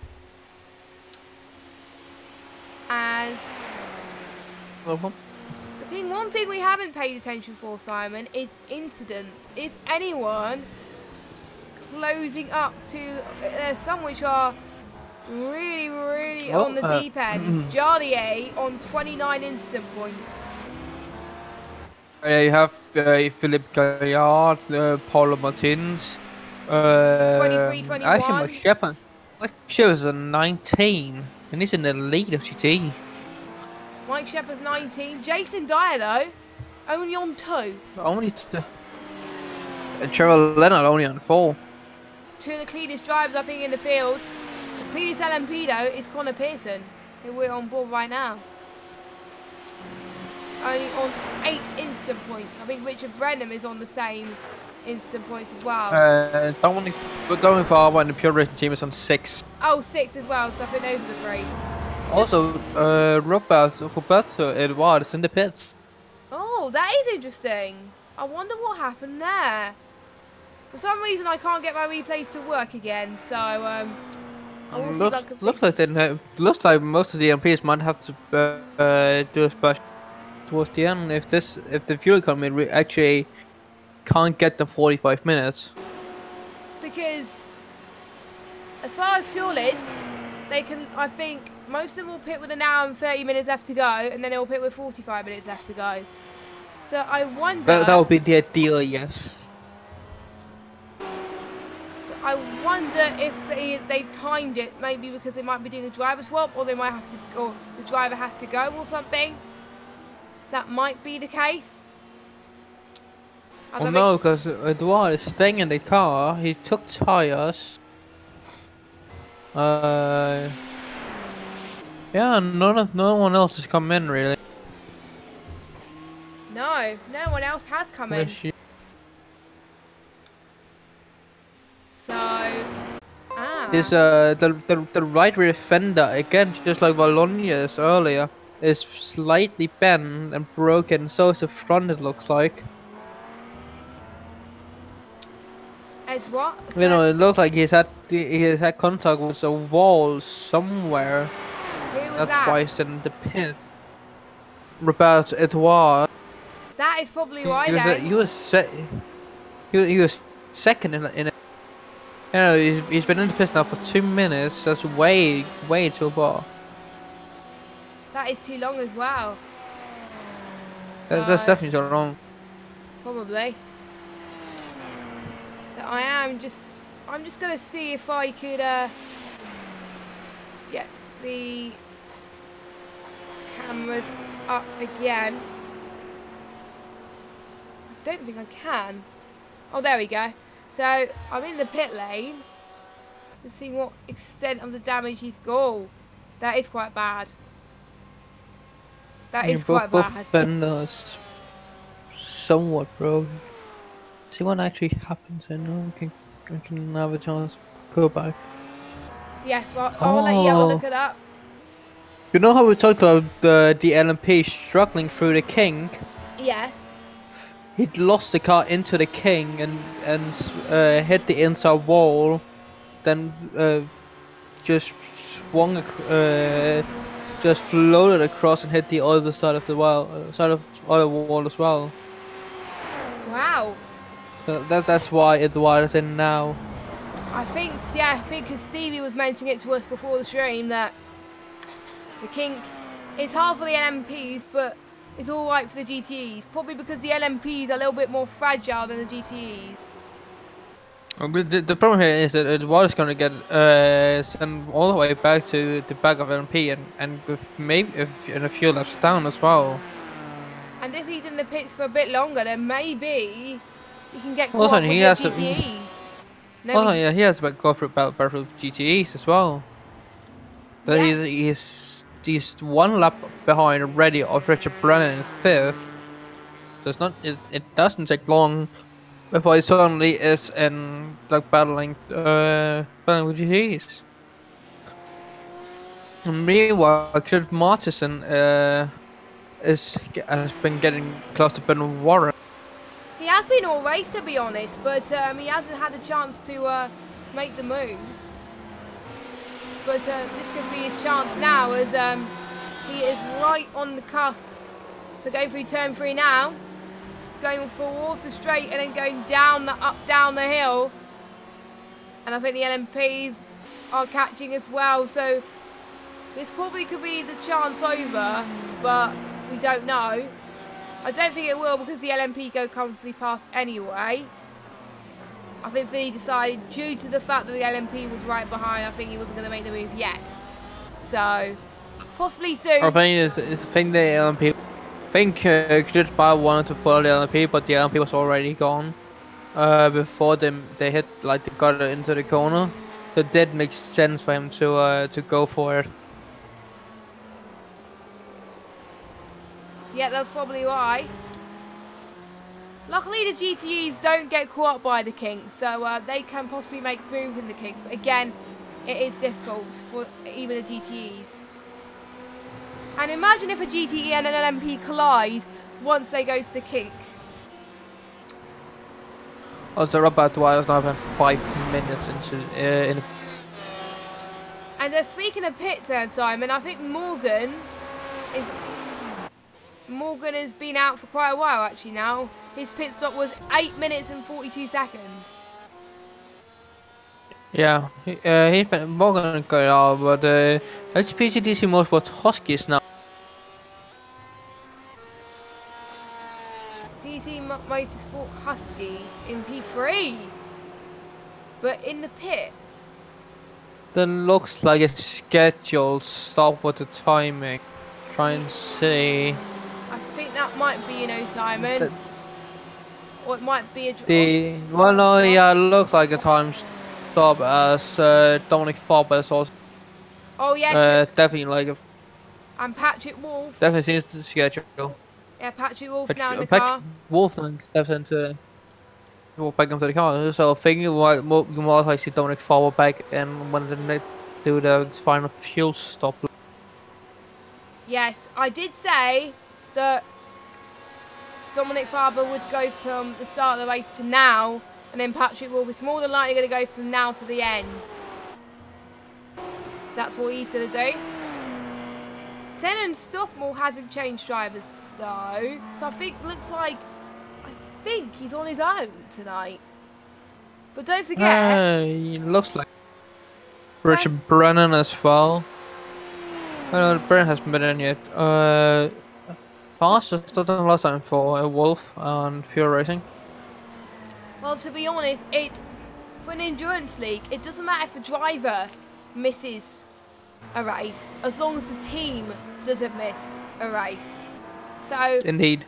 So it could be that 1 week, 2 out of the 3 team members can't make it, and 1 might have to do it by themselves 1 week. They can do that if they want to. Indeed they can. There's no rule saying that they can't. So that might be the case for Motorsports Husky. You never know.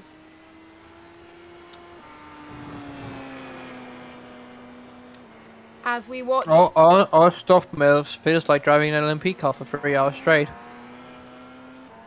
Stoffmore's driving... Oh, yes, he is.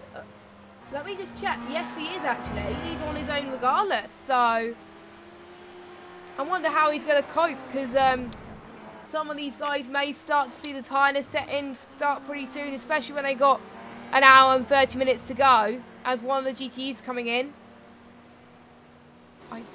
That I believe is that would be Paulo Martin. Yeah, he's the last. That's a very early stop. He's already been in once. Yeah, that is quite early actually. Probably he might have got caught up with a few things, or maybe one of the drivers has to go early. He has looked like he's been in a wall somewhere. A lot of people being caught up in the wall today that we are not ending up seeing, and which is quite hard. Look, he did what Robert Edward did. Even though the king is only set to, at least the drivers that the king only really catches out. Actually, that was the problem for Paulo Martins as well, was the king. Yes, because I thought that the kit will be easier for the GTEs, but I think it must be harder for the GTs as well. No, they're definitely hitting that little spot on the this something like that. Also, upsetting the car and its balance through the corner as well. So it must be one spot on the racetrack, and then boom, they just hit it, and then they spin, and it just costs them quite a lot. Indeed. And Dia's just put in the chat. He thought Charlie on track. This makes me happy. Well, a lot of people say that in endurance racing. If they fight against a driver that they respect and stuff and do it well, then it just gives them pride. And Fizzy for the moment was still right on the back of Ben Morton still for pretty much most of this race actually so far, and he's still right behind him, and he's not making the moves go yet. I think he's making sure his runs are consistent at the moment, and he's just concentrating on getting the car home, and then when he thinks he's going to make the move, possibly when it's an hour to go, maybe when there's less fuel, maybe he can do it, and that can help with the pit stops. But we should see soon as we approach the 90-minute mark pretty soon. Yeah, about to reach halfway through this race. Sam Black was due to the unfortunate circumstance around Roberto Eduardo and his accident is down to third, and he's a lap down. Roberto's pit stop actually was 10 minutes and 51 so far and still going. That is longer than what Morgan Felloni's pit stop was when he crashed into the wall. So I think Roberto's must have been a bit more serious. It's not close. It's not close to what the BC Sim Racing Road had with Maud Godfrey, who spent 28 minutes in the box. Yes, but it could be worse. It could be one team that spends a whole hour in the pit stop. But if I was them, I would just leave.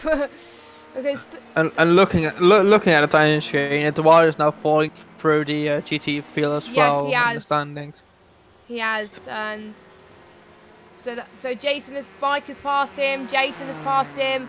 Nicholas has passed him, and now Saradab won't be long before they pass him as well. Yes, now Saradab passed him too. So he's going to have a tough battle to see if he can unlap himself from the GTEs. That's once he's back out again. He looks like he. No, he's not. I don't think Eduardo's not out yet. He's still in the pits, I think. So he's going to be in the pits for a while. Braun doing quite well in John's Timo Brown. Still in P6 in class, which is pretty good considering there's 25 teams. I think all the teams that are racing in this league so far, they're still in this race. So, no retirements yet. So, that means, I think their main goal is to survive, and they're doing it well. Nilton, though, I think Nilton has got either about to lap a car, or he's got approaching Sarah Dove.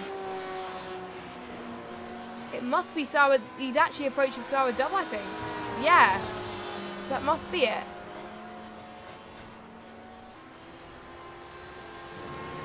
As he's almost going to go, I think he's got an LMP approaching as well. So that's going to be tight. As almost, I thought it was close, but I think it was probably due to the fact that there was other battles going on.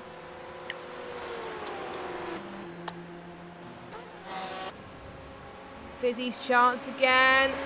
Approaching possibly the King coming up soon, but not quite yet.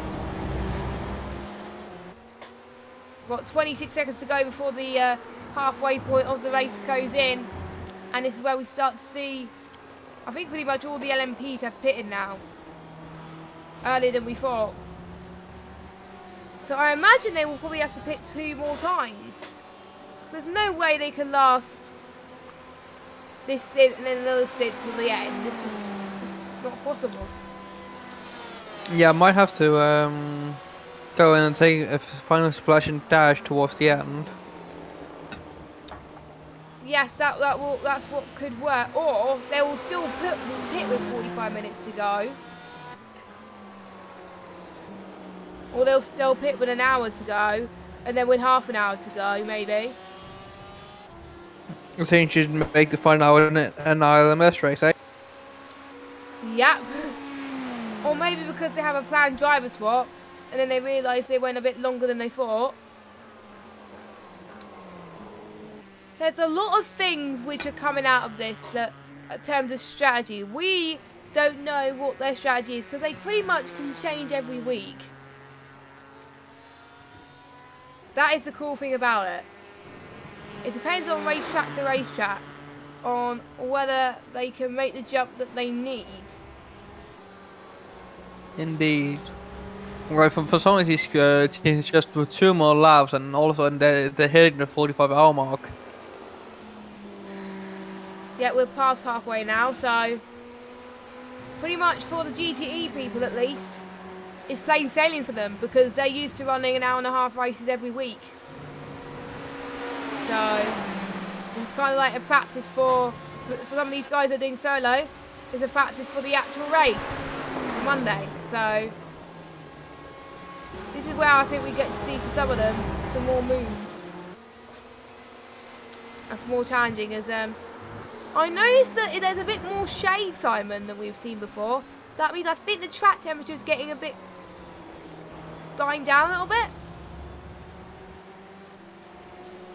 Let us see here. What did we start with? We started with that was 37, I believe. No, 31. That's dropped quite considerably. 7 degrees. It has. So that's a as for the tires and such, affects them. That's a big change in temperature, and can both give performance, but also take away performance depending on setups. Yes, and that is probably why you're not seeing that much faster lap times at the moment. So looks like Pure Racing Team LMP's fastest lap is here to stay with a 1:43.3. That is, I don't know what I completely forgot what the pole time is. But that's probably close to the pole time. It's close to P2's qualifying time, but pole time was a 1:41.2. Ah, 1:41. So still 2 seconds away. Yeah, I don't. Not with traffic at least. No.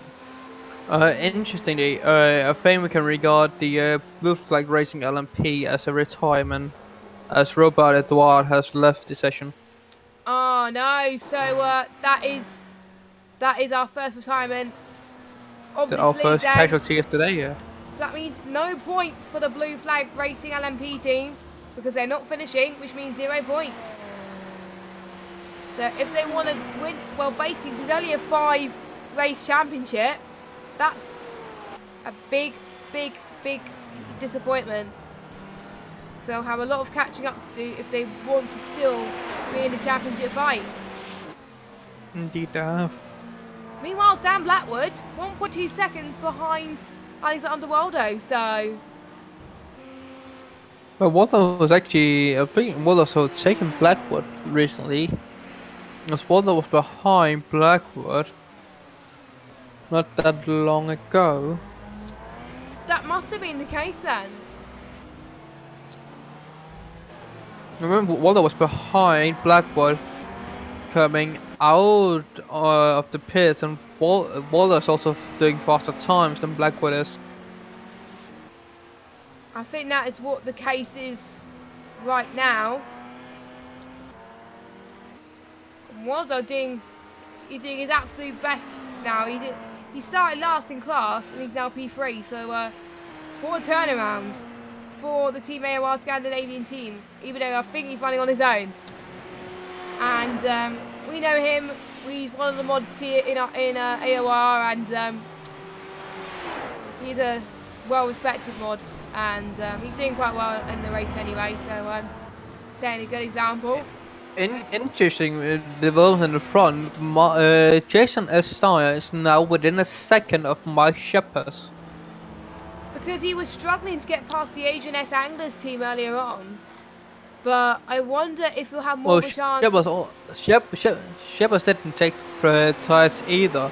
So Mike Shepard is on old rubber. Seems to be starting to struggle with it. Yeah, maybe that's why Jason Dyer is catching up, and maybe that's why some of the LMPs, because most of the LMPs have took Jake and just fuel when they did their last last time I think most of them did take tires. I think AOR, Richard Bremen didn't. He just took fuel. Bremen probably did. Doesn't look, no, he didn't. But I think everyone else did take tires. Well, I think Brennan took fuel and tyres on the first stint, so that's probably why. So that's probably the case. As they just gone through the Corvette bridge, as they're going to try and find the best place to overtake with the best racing line, and they've got to be careful also with the dirty air approaching them as well. And I wonder also in terms of stints for the ones they got left, if they got 3 drivers, what will be the best course of action and when they're going to choose to put their car in, when they're going to drive and whatever, because they would probably want a faster guy that good at starts to start, but they also want a fast guy towards the end. So they would probably put their middle-ish person or slow person in the middle. Yeah, there's the slower middle then most likely, yeah. Yeah, that's why we see Nicholas Xavier and Adrian is on Claire's car. That is probably what they're doing at the moment. I am liking these guys. I'm liking what these guys are doing right now. This is pretty good racing from these guys so far. Oh man, there's not been any major incidents. Well, there has been some major incidents, but not nothing. Hold on a second. Phoenix Motorsport Blue been in the pits for 13 minutes. Yeah, they had a contact with the outer wall. Oh yeah, you did say, didn't you? After the king. Yes. Yeah. So that's why I think they were stuck for quite a long time. Also, Jason died now right at the on the gearbox of my Shepherds. This could be feisty. This could That be feisty. Side by side. Going through turn 4, approaching turn 5. Jason's now in the lead. Oh, maybe not, as that he went wide into turn 6, 5 to turn 6. That was, if he did make that mistake, Simon. He's looking all over the rear Shepherds. Oh. Yes, if look at him just looking for that inside all over the. Yes, if Jason did make that mistake, he would have taken the lead easy. But he just went off the gravel a little bit. Just went into D really and trying to overtake Shepard. Shepard could allowing Jevis to come back, and now they got a bit of company, fast company in the back of an LMP. He should overtake both. But it looks like. Look like the OCM car. Yeah, it is the OCM. No, that might be the OCM car, because the OCM car has no livery for me.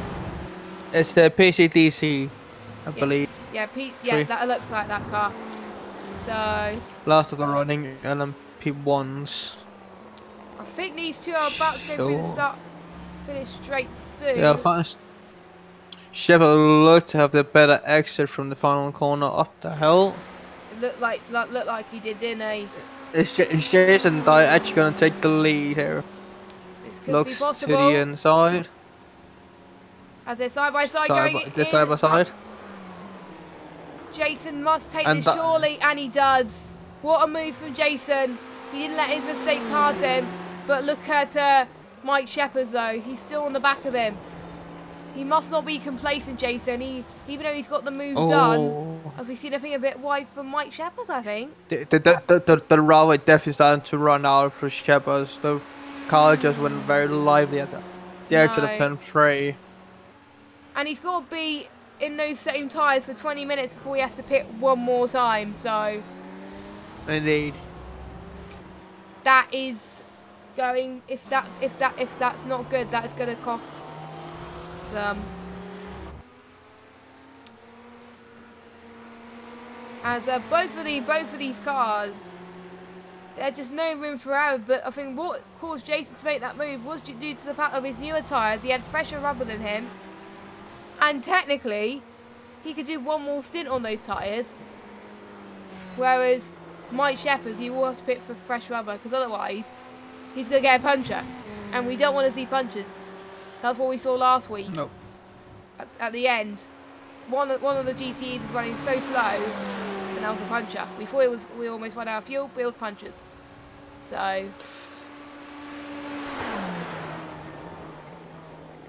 but Mike Shepherd is not giving up hope. He's still chasing him, but he's doing his best to try and conserve him a little bit more as well. But due to the fact that the track temp at some points, I think it's starting to get warmer now. There's less shade now, so you could see some more fastest laps. Indeed, also Pure Racing team LMP and Patrick Wolf has now lapped PDC Motorsports Husky Senna Stoffmel in the Wow. number 2. So he's lapped the entire field. Indeed. So And he's lapped he's lapped GTE 7 times. He's currently lapping him for the 8th time.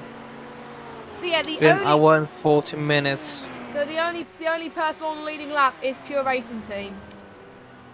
Indeed. Again, not really that surprised, to be honest, but they've been doing very well this race, and but technically they could pit next. They can pit soon, and they could. No, they could not pit yet, but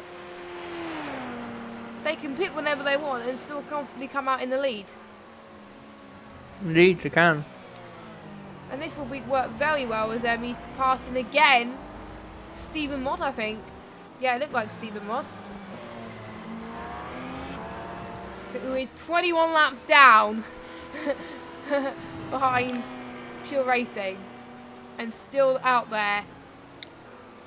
By the way, Paul Martins has come out again in the Phoenix Motorsport Blue. 14, I think it was a 14-minute pit. Yeah, it was a 14-minute pit stop, and he is slowly catching up on the pace. He is still producing some not bad lap times, so he's faster than some of the guys out on track at the moment, such as ACM Racing, VV Racing Red. They're faster than that at the moment. So, very good. Jardier, meanwhile, 14th in class right now, 19th overall. He was in a battle with, I think, Stefan at one point, but obviously he had to pit. So I think that would have costed him. And I think we missed it due to the battles that were happening earlier on. Looks like Fizzy made his way past Ben Warren earlier on, that we might have missed. So he's now in 7th. He was 8th before, and he's got. Yeah, Jason and Timo Brown is now ahead of him. Yes. So I think for Team AOR Yellow, they're not running a bad race. It's a good race for them. And they're all right with instant points. They could, as long as they keep it to that stay level, then they're going to be fine and can't get towards the end. So is Patrick Wolf as well. The only one that's in danger, I think, pretty much, are Jarlier, Ben Warren, possibly Paulo Martins and Daniel Litholt as well for HTM Racing. The HTM Racing no longer lasts anymore, but they're in the pits for a longer time. That is a bit concerning.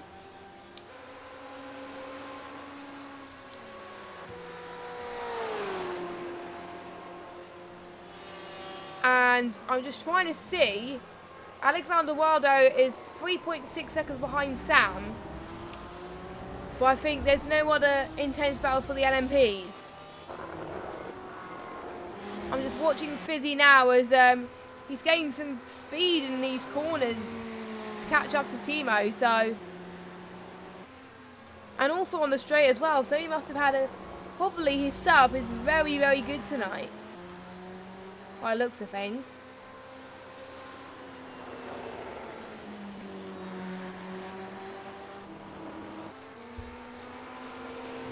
As he's trying to possibly get a move soon, possibly towards the start-finish straight coming up as well.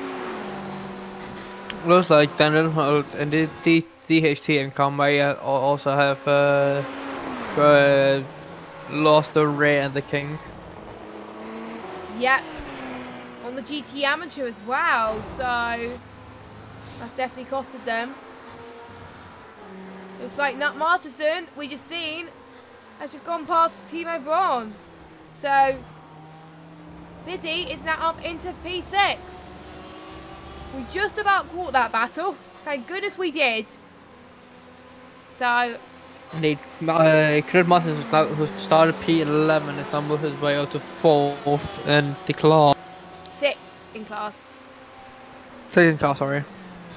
Yeah, 6th in class for Team AOR Yellow. He's on his own, obviously, for the whole of the season. Obviously, you can do that, of course, and that's what some. There are some teams that are not racing tonight, like the one who got disqualified last week, Justin, is not here tonight. He's busy, so I wonder what he would have been doing if he was racing tonight. He would have probably wanted to do a bit of recovery from last week and try and avoid those incident points. Indeed. Justin last time out with the only man to actually hit the incident limit. Sabadav was quite close though, 49. I think also GT winner were very, very close. Yeah, I remember GT was close, and but I think the LMP was absolutely fun because obviously there was one of them.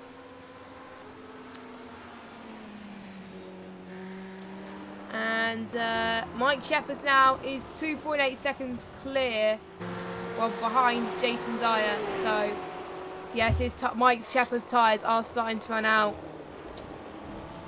So that's worked wonders for Jason Dyer in the Revolution Sim Racing team, who's run a very good race so far. And the very well balanced one as well, seeing as they even took tyres at the start at the first pit stop, so they might not even need to do that for this time around. They don't have to, but if they feel like their tyres are not going to run out, it wouldn't hurt, because they did it the first one. They lost a few positions and they gained a few positions again. And probably some people around them, as looks like, I think Mike Shepard is lapping someone. I think it was Stefan in the ACM racing car. So GTE lapping a GTE. And there's around about 1, 2, 3, 4, 5, 6, 7, 8 BMW M8, which only came out recently. It only came out a few weeks ago, and it's nice to see them on circuit doing quite well. So at the moment, Ferrari is leading the GTEs, followed by the BMW, then the BMW, then the Ford. And then the Porsches are finding, I think, a lot more difficult than the other cars. Obviously, the Ferrari's dominating every track. Indeed. Only a single Ford as well. Sarah Dove. Sarah Dove is in the Ford, yes. 5 seconds. The only Ford as well. Yes, only Ford. I think she's using that for the GT League as well, as she has done for the last few seasons. I think quite a few of these guys will be racing in the GT League on Monday, so some of them they'll have new ones, some of them they won't. So it is entirely up to them, of course.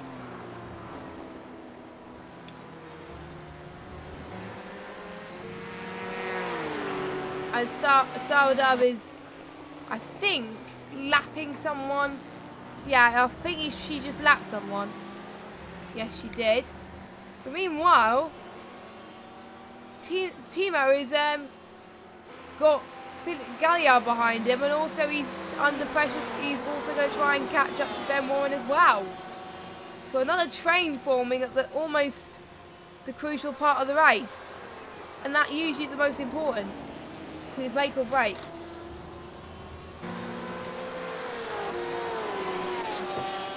So if they don't make the opportunity sit now, then it might cost them. And tiredness will start to sit in for the people that are doing it solo, because they may be used to doing 2-hour stints, and it will start to pressurise them a little bit. This might be a time for some of them, if they weren't racing last week, them doing 3 hours by themselves. I think this will help them, Simon, if they're doing a special event such as Spa. I think that's the next special event, I think. Am I right? And then next mission will be Nürburgring 24 hours. Oh, Nürburgring 24 hours. I think a lot of these guys in the Endurance League will be taking part, I think. Probably. That'll be with there's GT3 cars for the most part. GT3s. Oh yeah, it won't be. GT3. Is it the Nauseous Life? Or is it the other one? It's the combined one with the Grand Prix and the North Life. Oh, okay. That's not gonna be as long, but that will be tight. But I won't be too surprised if I see some of these guys. But we'll have to find out. Indeed. As meanwhile, Mike Shepard's still in P2. Jason Dyer. With about 7 minutes left to go of this stint before the GTEs will be pitting for the one final time. We could see potential of driver changes coming up soon. So watch this space if they're going to take tyres or not. Gilliard and Braun, 2 tenths ahead of each other. So could this be a chance where they could possibly make the move stick as Gilliard takes the right-hand side line. And what a move from Gilliard. He is now up into 8th. Good move into turn 1. I think he made it look easy there. And again, he was on fresher rubber than Timo, so that must have been why he made that move easily done, like Jason did with Mike Shepard earlier.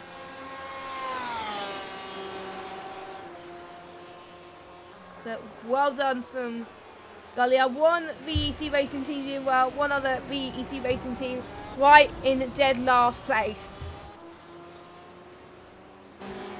And that is not where you want to be right now.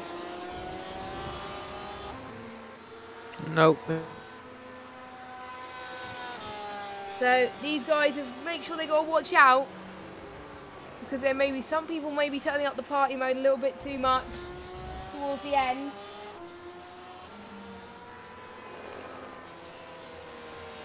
And we may see the GTEs may do 2 stops if they want to take less fuel towards the end to make some really incredible moves. But it might be a bit of a gamble, but I won't be surprised if they do that in the last round if they're not fighting for the championship.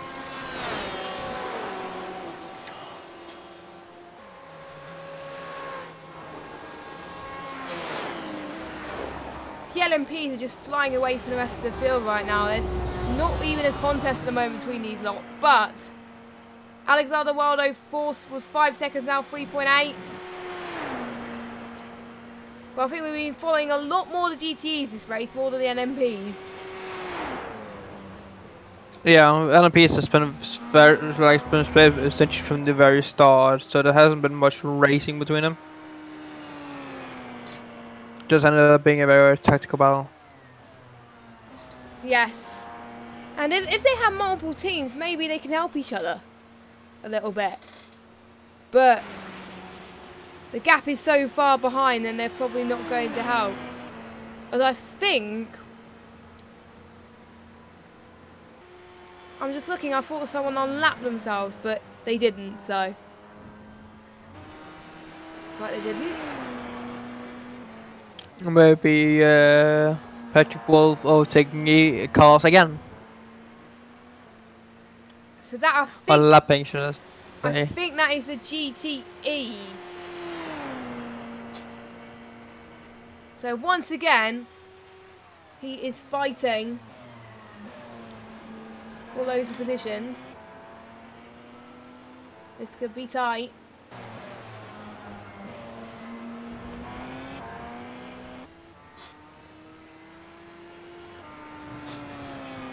Also, Purity team about to lap the GT leader for the 9th time across the 3 hours.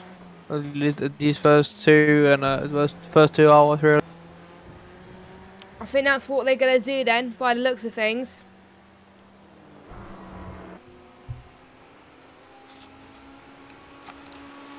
Wolf on just racing cars, GT and LMP against nothing. Absolute world-class drivers, both to Patrick Wolf and Dominic Farber. They are, pretty much to be honest, Simon, they are a dream team. A dream team. They're obviously world-class drivers, obviously. They've earned their spot, they take a part in so many different championships. It's a license that you can't really get promoted to. That through the tradition means they're just improving your safety rating now. Yeah, obviously if you lose your safety rating, I think you still get demoted. So you've got to be careful with that. PCDC Motorsport Husky still in second, so, and obviously they're still running on their own race towards the end, so, and Nilton is pitting. Nilton is pitting for his final stop, and that is about 2 minutes earlier than I thought, so maybe will he conserve fuel a bit more than the other cars, I don't know. You might have to. And I think Chris Yardley in DHTM Racing has been in the pits for 15 minutes. I don't know what happened there. They had the spin at the King. Oh yeah, they did, didn't they? I always need to a few laps ago. I always need to pay attention to that. But I think they've been in the pits for a little bit longer than I thought. So now the pistol pair is restarting for the GT. Now you see who actually comes in, who doesn't. Yes, and if they come in at the right time, that's going to help them make these last hour really do count for them and challenge for the win for their class maybe, or possibly for position for points. No. And even Stefan Mod will get points. Or his team anyway. Interesting, Yaroslav Hunting is now called up to someone Heathcote. Samuel Heathcote, yeah. So Jardier is run about 3/10 now, so could this be? Because Samuel Heathcote, I think they both pitted on tyres, I believe. So they're still going to be on sort of fresh rubber. Oh, wow. 143.2 from Patrick Wolf, Pure Racing Team LMP. And that's towards 30 minutes into his stint as well. 30 minutes to his stint, and I think it was Dominic that did it. I think it was an hour or something into his stint. So already Patrick Wolf is getting a feel for the car, but don't forget, Patrick Wolf is the guy that qualified. Oh, and Jardier and Samuel Heathcote are side by side. Then go through the start, finish straight. This could be their chance to pounce. The LMP goes ahead. Charlie And ain't going Yago to the takes pits the stop. though. Samuel Come goes Kiko into stays the out. pits as well. Start Stefan moving and chasing Tyre. and Sourdab as well is going into the pits in the Team AOR Hind car. And for Angel S Anglers, they'll be pitting soon and they'll be, I think, switching one more time. Oh, as Ben Warren went a little bit wide there before he went to the pits. These guys got to make sure they don't speed into the pit lane because otherwise they're going to get some instant points for it. And they're gonna get Ben Warren at 36 instant points. We still have an hour, just under an hour remaining now. Well, we've seen the likes of someone last week that got 49 and still managed to get it. So as Jason Dyer comes out of the pits, Fizzy still out, and so is Angel S Anglers and Mike Sheppers as well. Quite a lot of GT cars are still out actually, which is quite surprising. But yeah, I've seen that but we last week started in at the Silverstone, Elma. didn't we? Yeah. Tower Dove. I had Dove who went what once there were like 40 minutes after the race until she pitted. She had an Yes. hour and 20-minute long stint. Yes, but I think Sourdove hasn't done it this time round though. As Mike Sheppard No, goes she into went the in pits. early this time around. Indeed, he does. I won't be surprised if Adrian pops into the pit Okay. soon. Yes, he does. Look, there's someone else popped in at the back. There were Alexander Waldo's in. Well does in. So, is their team? Is they going to last for a full hour? Otherwise, if it has, it. Any team will have to come in again at some. Yeah, they must do. Probably would. I think half an hour to go or 25 minutes to go. They'll have less fuel to play with, and they can really start to push for Sam Blackwood's position for podium. Still possible. As Agent S Anglers is pitting as well. Fizzy staying out.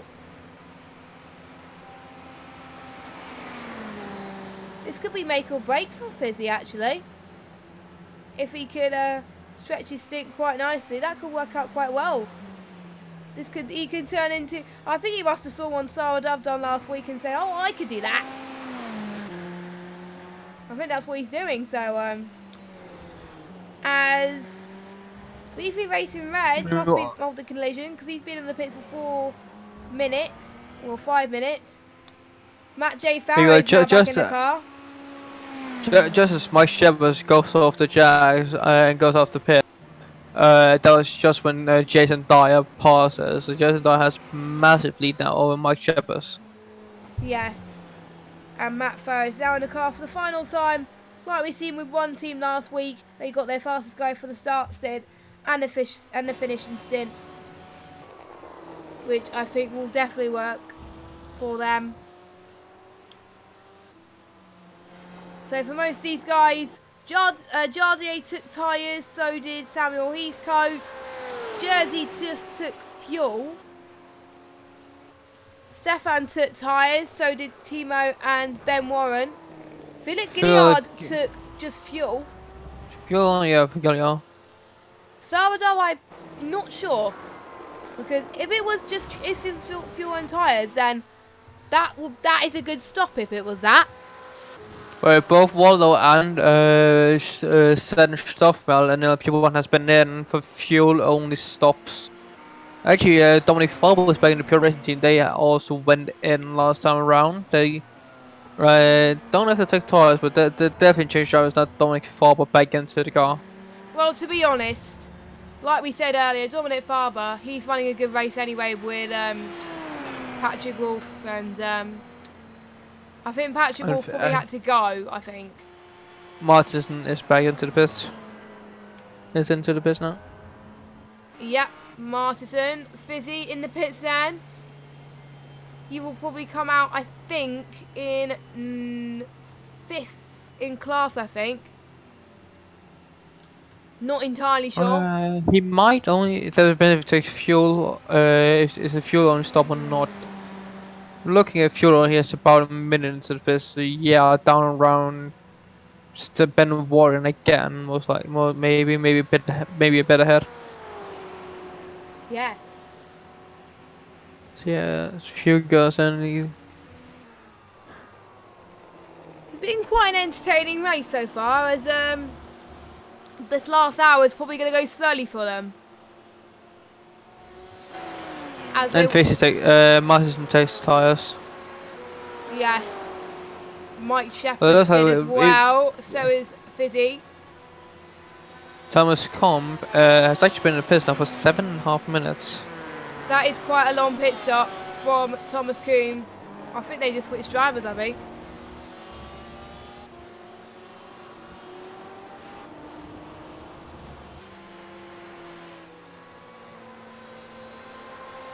Yes, I know with a 10-second lead over Mike Shepherd and the both in fresh rubber. Yes. I'm surprised that Jason put it for fresh rubber again, but probably because due to the interval that he had, he could do that. Yeah, like Shepherd has to take tires anyway. Plus the pressure rubber is a massive help late in the race. Even though you may have somewhat fresh rubber, like you see how much Shepherd was struggling, like with 20 minutes still until pit stop. Yes, that is where we'll see some of the LMPs pit again. I'm actually quite impressed, actually, with how Sam Blackwood is doing. He is still on his, not that long before he has to pit, and he should have pitted about a few minutes ago, but he hasn't yet. So he's able to, he must have conserved his fuel and or tyres. Well, at the very rest, I feel Alexander Godfroy is back into his Ferrari after crashing it earlier. Well, he's got a lot of making up to do, but he is a fast driver anyway, but he just got to think, right, I want to get this car to the end. I can't afford any more mistakes. And I think the fastest, most important thing about this is don't hit any LMPs. Indeed. I think that's what he's got to focus on. Also, to point out, Purity is over here that they are almost a full lap ahead of OCM Racing, who still is missing a pit stop. Yes. Sam Blackwood doing very well in the OCM Racing car, won the test race last week.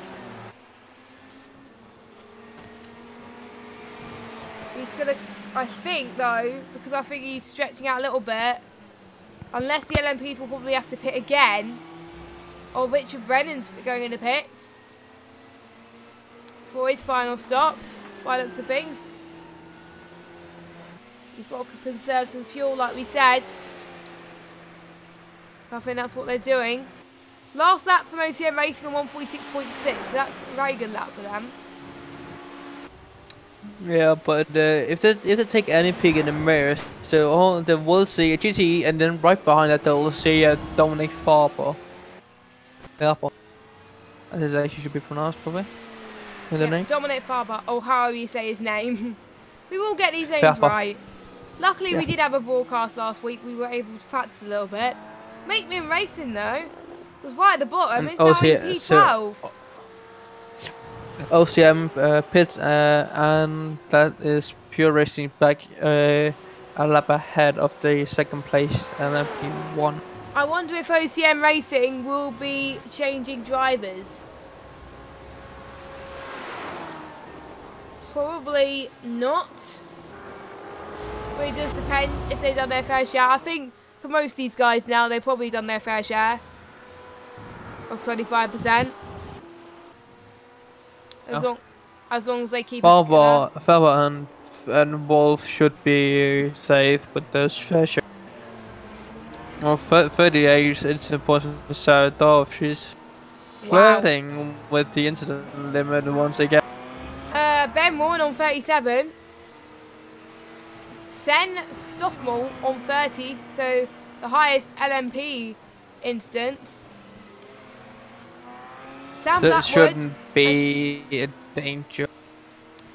Yeah, Sam Blackwood and Dominic Farber, they should be fine.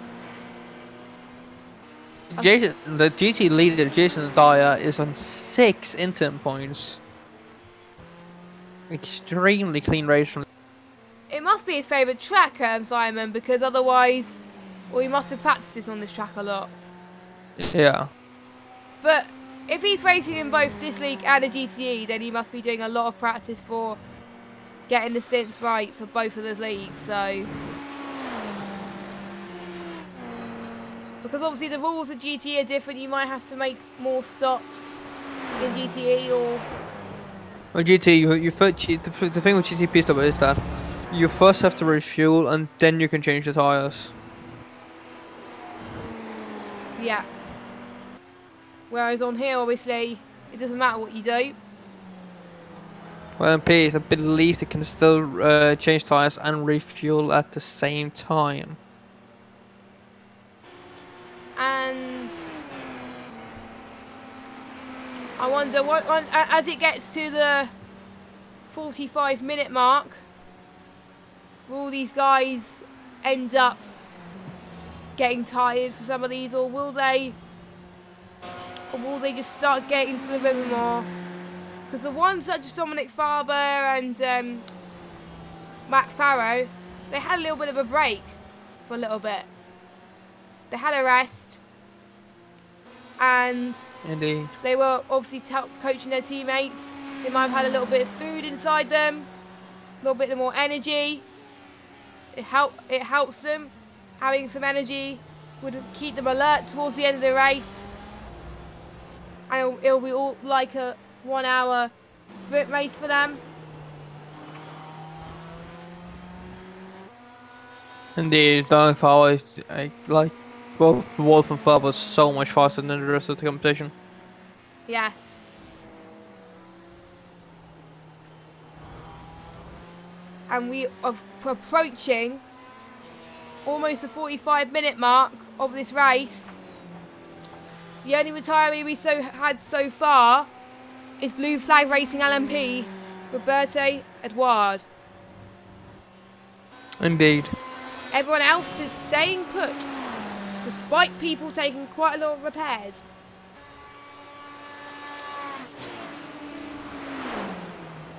And Thomas Coombe has still been in the pits for about 14-15 minutes now. It looks like, due to the lane in the pit stop entry, it looks like Thomas Coombe was towed. Yeah, Thomas Coombe was definitely towed into the pit lane. Because otherwise it wouldn't have been the same. No, lane time and stop time is the same, so yeah, that's a tow. Yes. As if it's not the same, then it isn't a tow. Obviously, as they go into the pits. What? Yeah, then they drive in. We're telling of how big an incident people have had all the time. Yes. Whoa. 42, Ben Warren. With 45 minutes to go, there is pretty much for Ben Warren, there is no room for error as he's in the pits. So there's no room for error for Ben Warren. As I think another one that's in danger, possibly Sarah Dove maybe.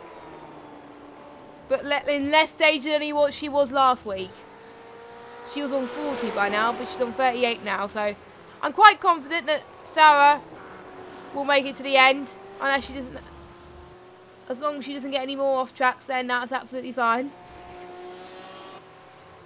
Track time is not 32, but So it's gone up a degree, hasn't it? indeed it has. It was, to be fair, it was 7 degrees higher at the start of the race. Then it gone down, and it went up again. So we may see a change towards the end as it changes pretty much.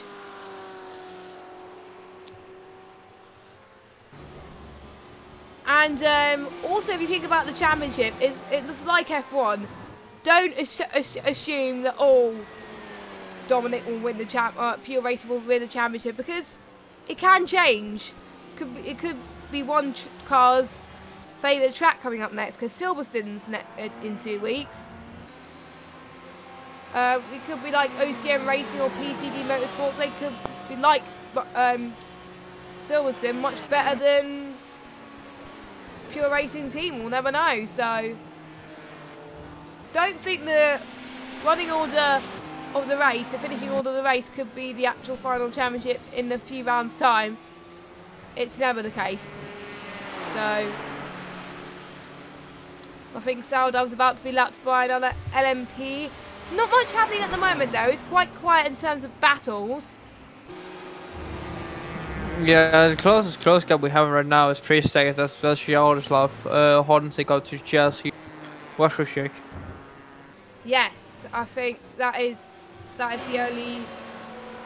But the thing is, that is another interesting battle that could develop, because Jersey, I remember his last stop, he only pitted for fuel. Jardier only pitted for fuel and tyres, so fresh rubber again for the Open Visor Racing Club Charlie team. What a name. Why did they think up that name, I don't know. It is a cool name, by the way, but a very long one. We may never know. I wonder how they come up with names of these teams, to be honest. Some of these names are obviously due to the fact that they are an esports team or something, so they have to have that name, or but some of them they just make up some random ones. Yeah.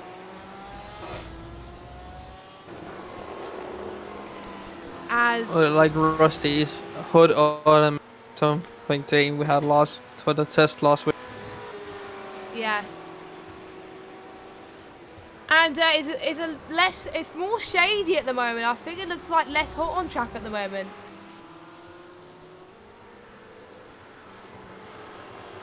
By the looks of things. That is, there's definitely a bit of a shadow going on right now. Yes, I think probably due to the fact that it's probably coming to afternoon. The sun is peeping away a little bit. And I'm not sure what time of the day it's been setting, so I wonder if we will see sunset. I don't know, but I will check quickly for you. Currently it's half 5 in sim. 5:30 in sim. Oh yeah, Road America. The race started at 2 o'clock, so 2 p.m. So it is obviously different to what it is in real life, obviously. So I don't think we will get darkness. I don't think we'll get darkness at all. Maybe Silverstone we might. Again. Because obviously Silverstone was obviously the test race, and then they're going to race again in 2 weeks. So just hopefully no more carnage in Silverstone. That'll be quite nice. Yeah. As look at Jardio there on Jersey, 6 tenths now, so probably the tyres are starting to come into fruition. Turn 4, no, not at the moment though. Jardio running a similar line, and they got one LMP right behind him, so if Jardio was going to make a move now, I don't think he's going to do it. But you never know. What he could do is they could surprise us and cost a little bit. So you never know. Oh, they're side by side right now. As I think Jersey went a little bit wide, and probably his tyres was saying bye-bye. But the LMP passes Jardier. Yes, he does comfortably.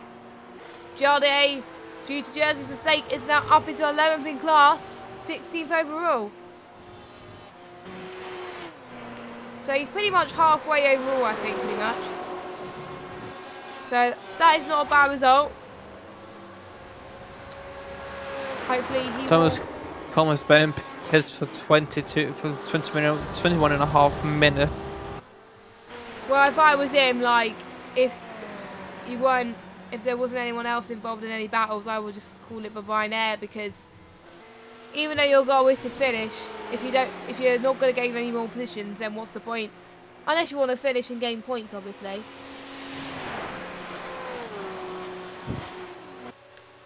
So, it does depend.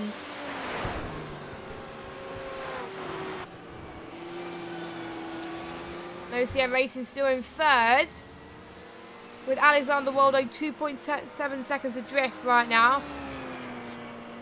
Starting to get a lot of dirt in the LMPs, a bit of a dirty air starting to develop a little bit as well, so that might cost him a little bit.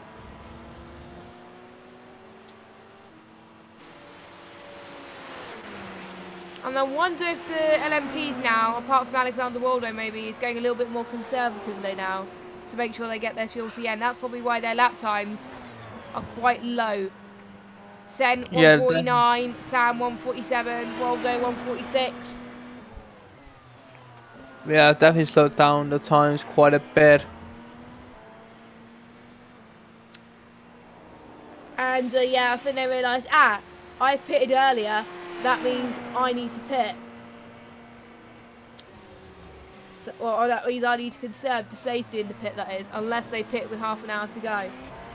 I think you might see fuel only stops for this one. Yes. For LMPs, GT should be able to make it. Yeah, I think most of the GTEs, I think, will be able to make it. It will just depend on when they pitted. I completely forgot when they did. But again, I think, Simon, I think it might be a little bit of a touch and go, but yeah, like for example, we have Carajo currently 4th, who pitted early compared to Reynolds. He's on lap 11 of his end, where everyone else is on lap 9, lap 8, lap 7. Sam's on lap 6 of his stint. Whereas everyone else on lap 10. So I think Sam will almost certain, I think Sam will doesn't have to conserve too much. It can push right at the end and still make it to the end, I think. Yeah. That's why I think his lap time is not that quick. But Dominic is still on the 143, so he's still pushing. So I won't be surprised. They can afford to do it. Dominic can pit again with half an hour to go and still be in good stead, really. So they could do whatever they want. Whereas the others, they just got to be more wary of when they pit to avoid not losing position, really. So let us know what you think in the chat. Who you think is going to play their cards right for the best of the rest, because we all know who's going to win, but you never know, it might change. Well, I started off at 44, actually plus incident points now. Ooh. Ben 42. So just hope we don't see a disqualification. I don't think Ben Warren has been disconnected. So I don't know if we'll see him again this race. Wait, how did Sour Dove get from like 39 to 44 so quickly? Let me my best guess would be LMP. Might be, or she might have gone off the track a couple of times. I don't know. But maybe she's used to it, Simon. Maybe she's just used to being on the cutting edge of instant points and then still making it to the end. Yeah. 36 minutes remaining of this first race. And interestingly enough, Morgan Filoni, who was having a lot of repair time, is now up into 14th, so he is not giving up at all on that. So Godfroy, who was battling for 4th and 5th at one point, may soon no longer be lost. Thomas Combe is still in the pit taking repairs, been at 26 minutes now. One lap interval. Godfroy is now on the same lap as Godfroy, now on equal laps as Thomas Combe. So that will be an achievement in itself. VEC Sim Racing Rouge not being last.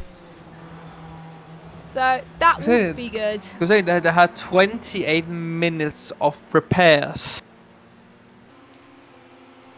Insane. And they decided to continue. Have had their fair share of repairs, and it's not the best idea, but I think in AOR I feel a little bit more strict on whether they retire due to pits or something.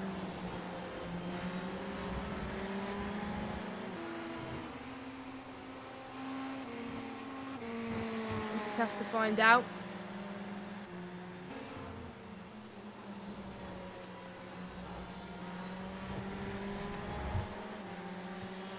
As I'm just trying to see, can we see a battle for the finish maybe for some of these guys? Probably not, as I think the rest of the gaps are so far behind.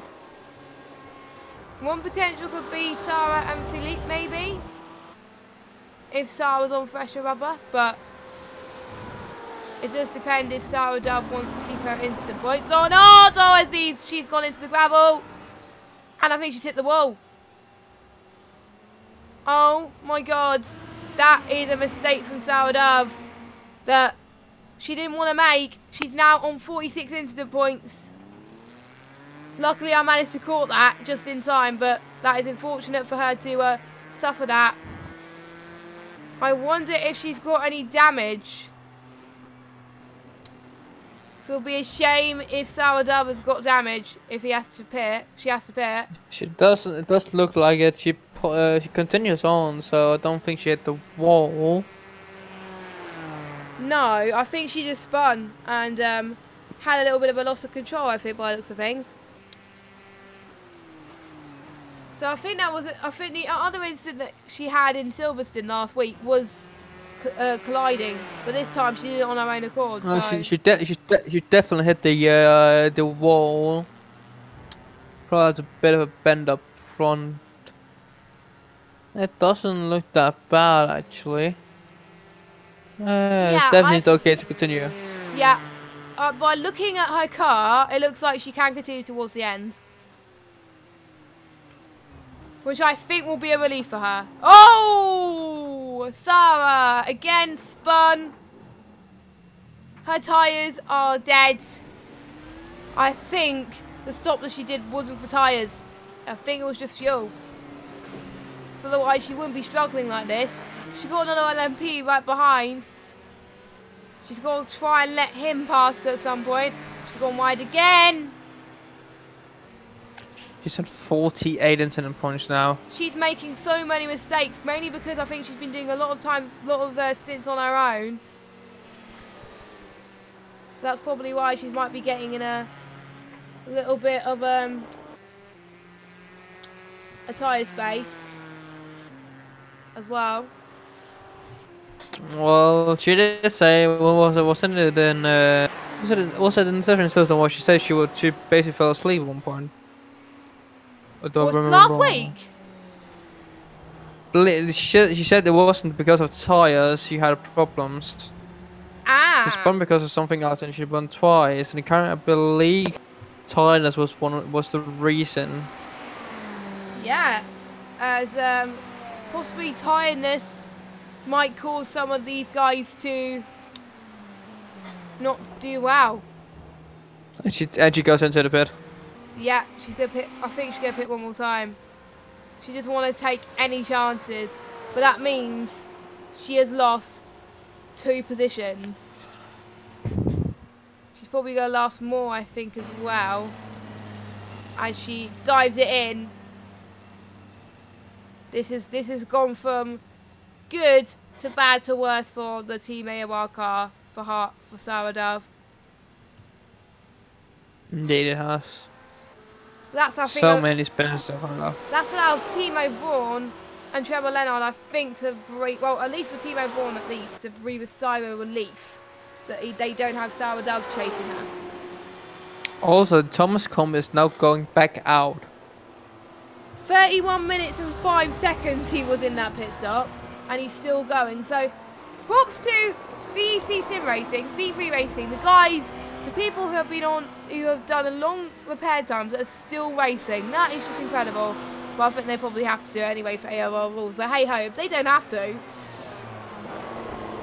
I think that in development in LMP, as Alexander Waldo is 0.5 seconds behind Sam Blackwood.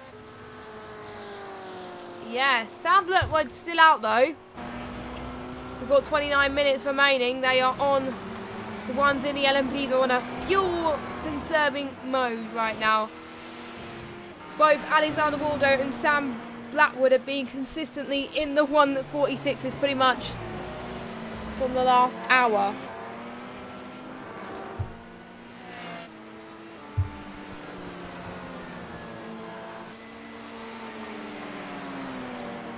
So, yes, they are definitely saving fuel. And yep. Sarah Dove is now down into 9th in class now on 49 instant points. If she makes one more mistake, then that's it. She can't afford to go off the circuit or anything. Single lock-up. I think she saved that lock-up. She almost went off the track there, but luckily she didn't. Otherwise, she would have been a JJ. And we don't want that. So if we see Sarah Dove finish this race, that'll be amazing, considering she's on 49 instant points. But she definitely has a job on her hand to keep it with that car within the track limits. And for most of these guys as well, just to remind you, for those of you who are just still watching, instant limit is 50. And for those of you that might be new to iRacing, if you reach the instant limit of a race, you get DQ'd. No option. And Sarah Dove is on the brink of that now. Ben Moran's on 42. I'm quite comfortable that Ben Moran is going to make it to the end, because he hasn't had any instants in a while, so as long as he keeps it clean for the last half an hour, he could still do it, which will be a good thing. But Warren is still, I don't think Ben Warren will rejoin the session. He liked out earlier and hasn't rejoined since. So I think we can consider Ben Warren our time by this point. Yes. Trevor Leonard doing very well, avoiding trouble. Now up into 8th. Well, Alexander Waldo now right on the rear of Sam Blackwood. We haven't seen an LMP battle in ages, haven't we? So this is good. This is good to see. We've mainly been concentrating on the LMPs all race.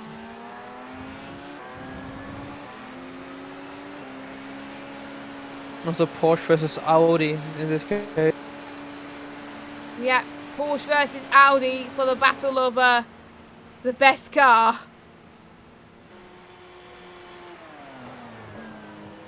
I think Waldo's now 1.5 seconds, so looks like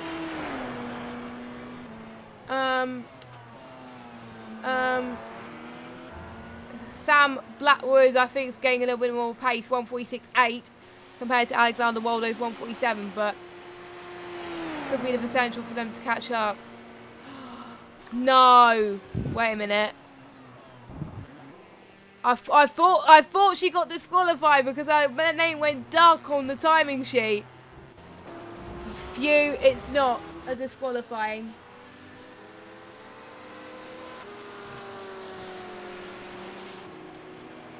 So that is a relief. But she's got some time to make up. Yeah, massive relief. Yeah, because usually when I look at the timing sheet, if it goes dark on the screen on the timing, then that means that probably most likely that they've gone.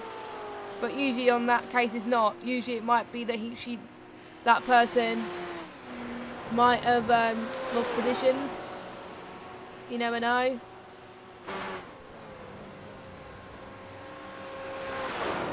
"25 minutes left to go." The hardest part of this endurance race is to see how well you can last that 25 minutes. Like I said, it's quite hard and long. It's going to be the longest 25 minutes of their life, especially for the ones that have been racing from the very start. The last 20 minutes are usually the longest experience because it's all about the finish now. It's about to make it to the end. Don't get 50 instant points. Don't die. Don't get damages. You got so much to think about. Wow. We thought that we weren't going to get any more fastest laps. We just got another one from Pure Racing Team. 142.7. That is a second and a half of the pole. It's faster than any of the other LMPs has spent entire session, race and qualifying. And wow. They did that in the race. Catching up. Don't forget poles are 141 as well, so that could be remarkable if they get up to that level. They actually all take in 5th place, LMP1, and for a second time. Richard Brennan is 2 laps down now. So that is quite a hard situation to be in, I must say, if you were not in any other battle. But we could have another battle on our hands, Simon. Jarzov or Jardier, 6/10 behind Stefan. On similar strategy, they pitted for tyres last lap. So they're on the same level as well. So they're on an even playing field here. So basically what Jardier's got to do is he sees a good chance to make the move. Not quite on this occasion, but maybe doing the top, probably turn 4 potentially could be the chance to for him to make the move. Really good. So and pretty much no one's on the leading lap apart from obviously our race leader.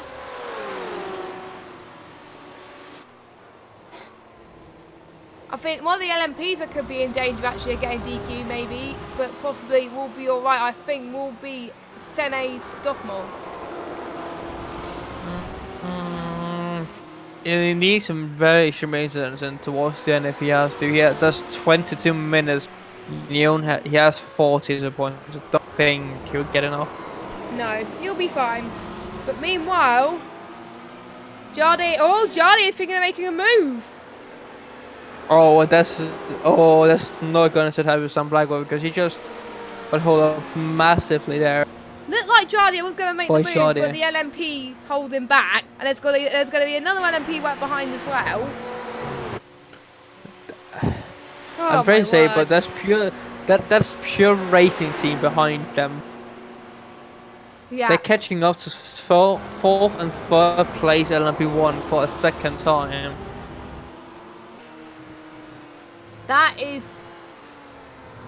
I think if they're still fighting, that's really what's going to happen, to be honest. And you're seeing a helicopter view of the two fighting for position there. That's just sheer glimpse of what these guys are up against. This could be Jardier's mark at one point. Maybe not this time, though. As well. He backs out again. He knows, I think he knows that possibly turn 1. He probably knows. Possibly knows not in turn 1. She just went a little bit wide in turn 3 on entry to try and get a better exit. Looks like that might come down here towards turn 5. Yes. Does now still lost the speed. Not this lap. So he's still following Stefan quite nicely, and Stefan managed to hold on to Jardier. So to be honest, Stefan is doing a very good job in making sure he keeps Jardier behind him. They are down into the carousel.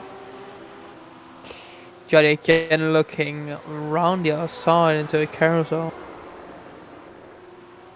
Is Jody thinking down towards the corner maybe? Nah, he's too far back for now. Yeah, he's a bit too further back to make the move, I think, at the moment. So 20 minutes left remaining. This last 5 minutes has gone quite slowly for me as well. Well, we've been almost in the commentary box for almost 3 hours now. So, well, actually it is 3 hours because obviously we did qualifying and stuff. So,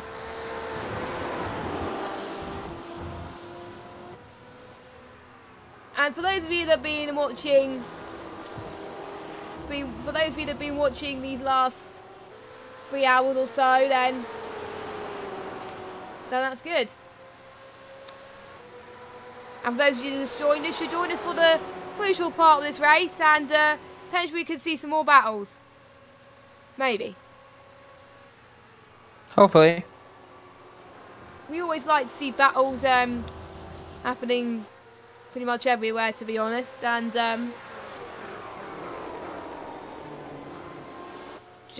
Jardier is closer than ever before, though. I don't think he's going to do it, but he may prove us wrong. He may potentially prove us wrong, as he's about to go through turn 4 and 5 now, going downhill. He's still still too far back. Yeah, he's not going to make the move yet. Oh, that was almost winning a bit wide. He almost hit the gravel there, but that was a good save from Jardier. Indeed. So that was lucky. To be honest, that almost got my heart going. So I'm happy that they've managed to keep it up.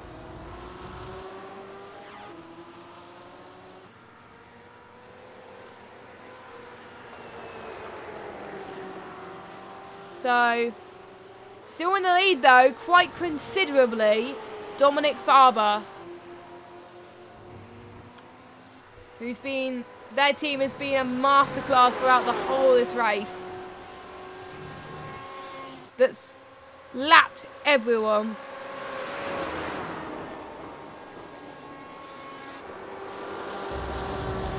And it's just Jardier at times is getting closer, but still a little bit too further back. But Stefan has been producing much faster lap times than Jardier these last few laps. That's probably why Stefan has kept Jardier behind him. Most likely, yeah.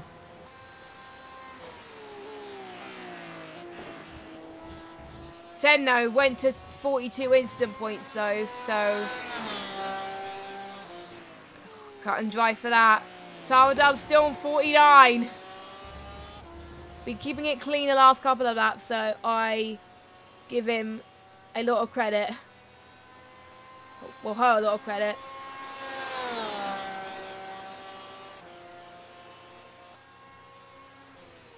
As we're almost approaching the final home straight for these guys. Nilsson having a good race as well, but he's not been involved. Wait! We've got a LMP battle, Alexander Waldo versus Sam Blackwood. Potentially, that could emerge pretty soon. Not yet though, because obviously, usually the best corners to overtake is to start, finish straight, and turns 4 and 5.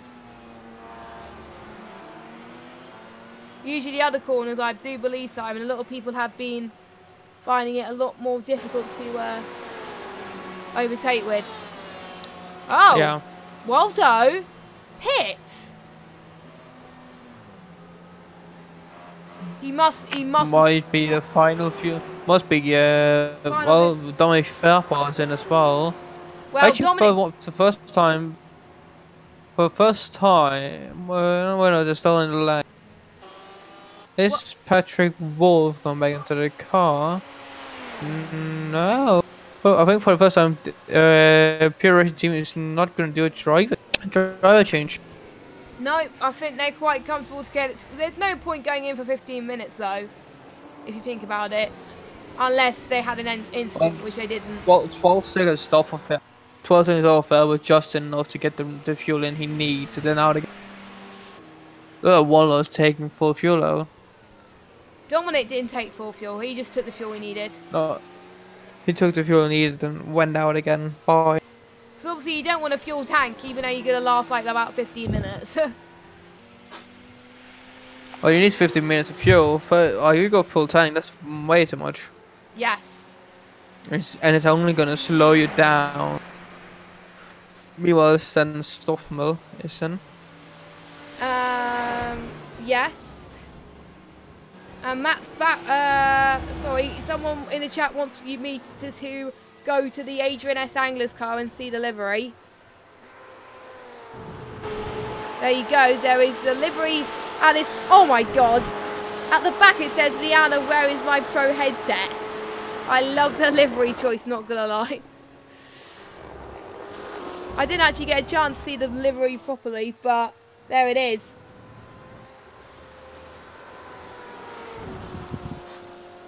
I am liking the choice of livery that these guys have done, to be fair.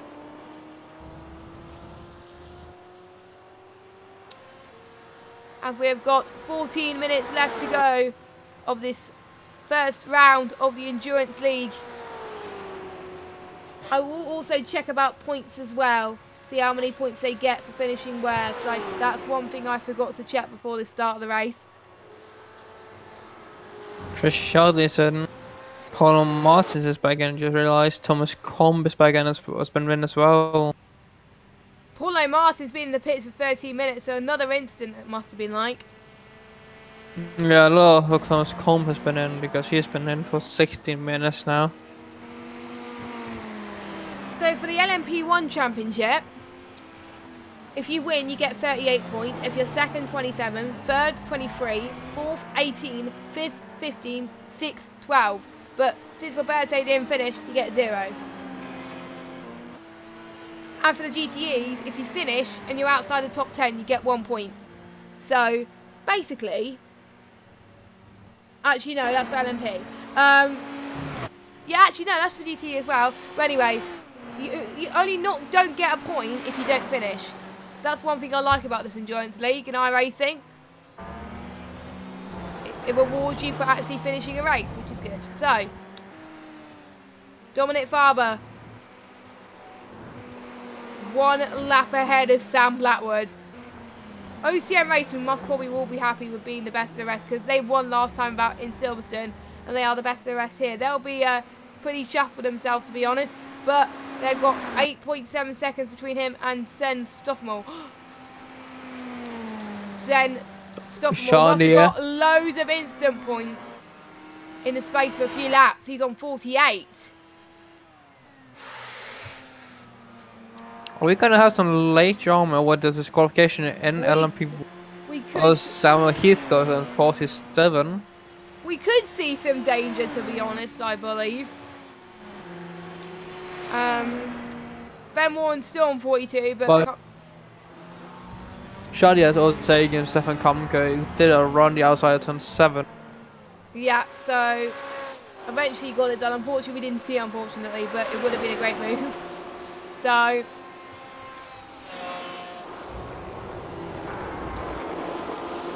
well done to these guys that are still in this race and still making sure they do well. So a bit interesting. Knut Martinsen is now within a few tenths of Philippe Gallard. That's about for 5th on track.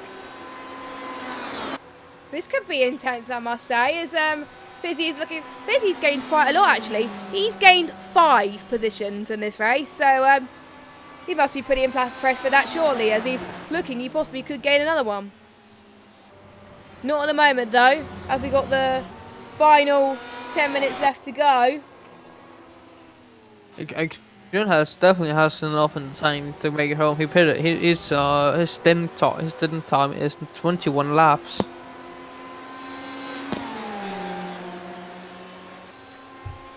So, looking at Fizzy, he could gain another position, but you never know. This could be, ooh.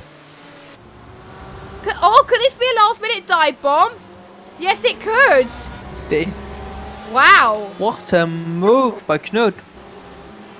He That was a really good move. I think he's just making up. He's being a bit more adventurous in the last minute. You know. One of the fastest GTEs out there right now as well. Yes, he definitely. What, a 2 minute 1.8. Whereas the fastest lap for the GTEs so far is Matt Farrow. So could he find an 8/10 to possibly get fastest lap? This could be on the cards, but he's still got an LMP right in front of him. So all is less tight. So this has been a really good last few minutes, or last bit of the race. Always the last bit of the race is my favourite, I must say. So very impressed. As I think Fizzy is running the Ferrari. I think, yes, he's running the Ferrari, and it's one of the most dominant cars on this track. So it's not really that surprising.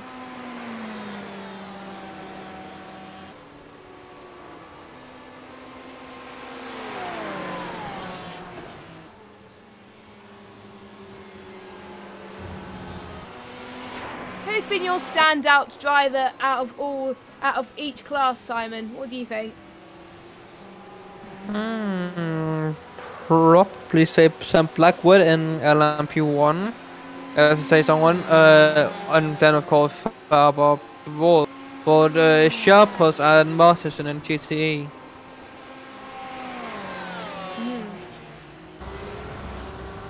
Definitely those two, I think, the standouts, but Martin to recover from where he was and gain like 6 positions, he could be a good contender. Jason Diallo still doing very well in the lead and hasn't. Sherpas started P10, and he's now second. Yes, 8 positions as well. So that is amazing.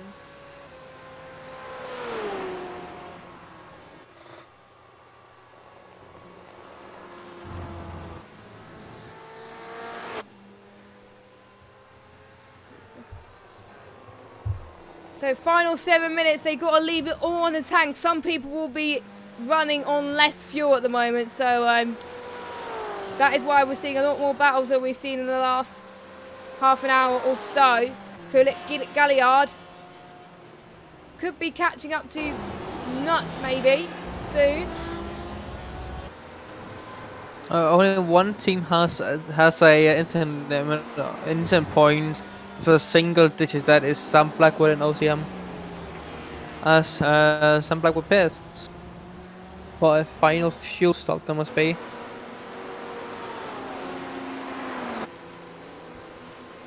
With 7 minutes to go, he has to go in for a bit of fuel. Splash and dash. Splash and dash to the end. Yeah, Sam Blackwood, yeah, is going into pits. And Sen Stoffman has already retaken second place. Thomas Coombe is in last place. 23 minutes. Short in the showdown. 7 second stop. I am actually going to be so happy if Sarah Dove makes it to the end, because I bet she likes this pressure, being on a 49 points and then still manages to make it to the end. But this rate, you never know. You never know. Better cut it short than not. Better make it. Only just make it than never make it at all, eh? Yeah. Whether it breaks so many excitement into your life. Yeah. I think there was one time I was watching someone who was on 49 instant points and then got this. I think I was following them one stream on their point of view, and then when they got disqualified, it was very sad, and I felt bad for them. And but it was a very the one they got the instant point was a very harsh one as well. So but I forgot which track it was. I think it was a very difficult track, but not as difficult as this. I feel that this track is probably a lot easier. Yeah. I also forget that Fury said Stoffmel is still in 48. Yes. 5 minutes to go. Final 5 minutes. Be about 3 more laps up. As long as Sen keeps it clean, he should be all right, and we'll make it to the end on those instant points.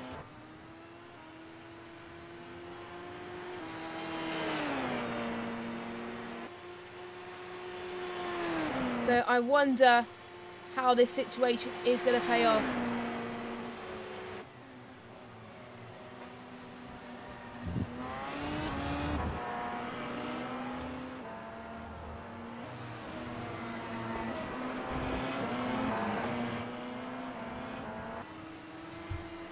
And if you can let us know in the chat also what's been your favourite part of the race so far, and who you're rooting for to win.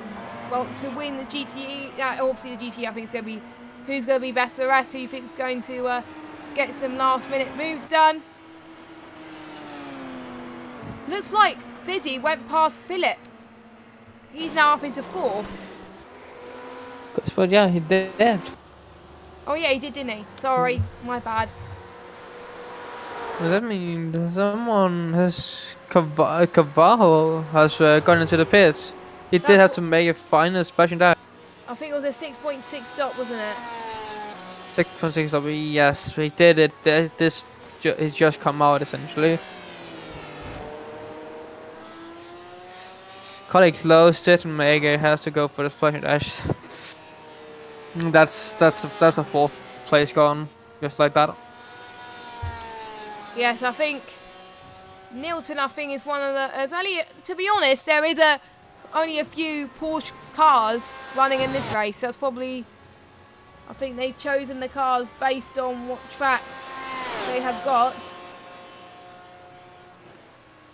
So it should be interesting to see how this goes towards the end, maybe.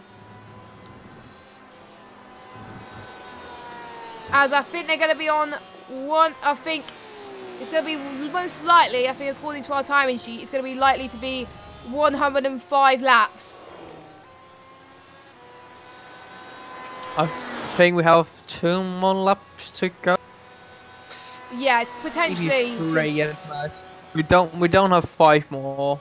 Yeah, it might be just estimating on pace. I think it might just be estimating on like relative pace, but actually it's not. So. As I think the best of the rest so far is Sene Stoffmore, but is on 48 instant points, so that's going to be worrying. But anyway, not enough about instant points though. We are seeing some great battles already this race, which I hope we're going to see in Silverstone in 2 weeks' time. Or we may see some new cars racing. Who hopefully get their stuff in time. But I think Fizzy's lapping Stefan. Yes, he is lapping Stefan.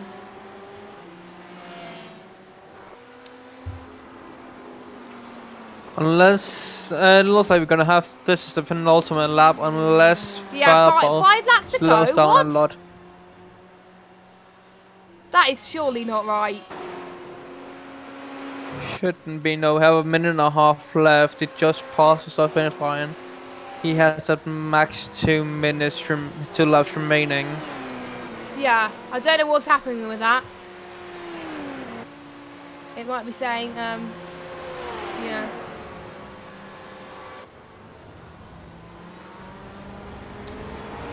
So,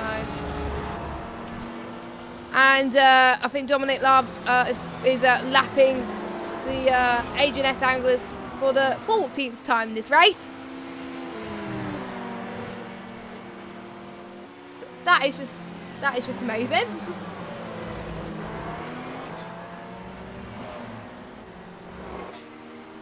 And he's pretty much been on top for the start of it, really.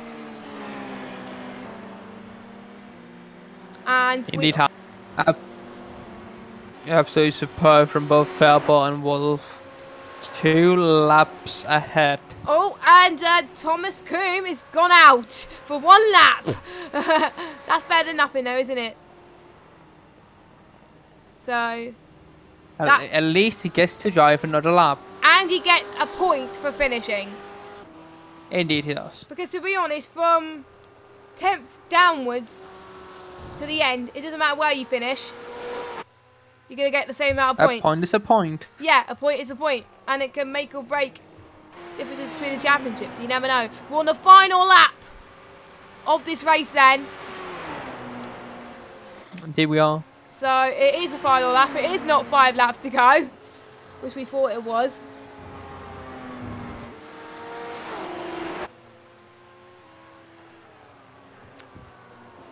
As soon as Faerge comes around and goes across the line, there's a race over. That will be the race over, yeah. So guys behind him will have the race finished as well. So even though it might be that Jason Dyer is going across the start-finish line, he will not finish a race. Oh, Faerge is right behind him actually. Yes. They good. 2 laps down. A little for me.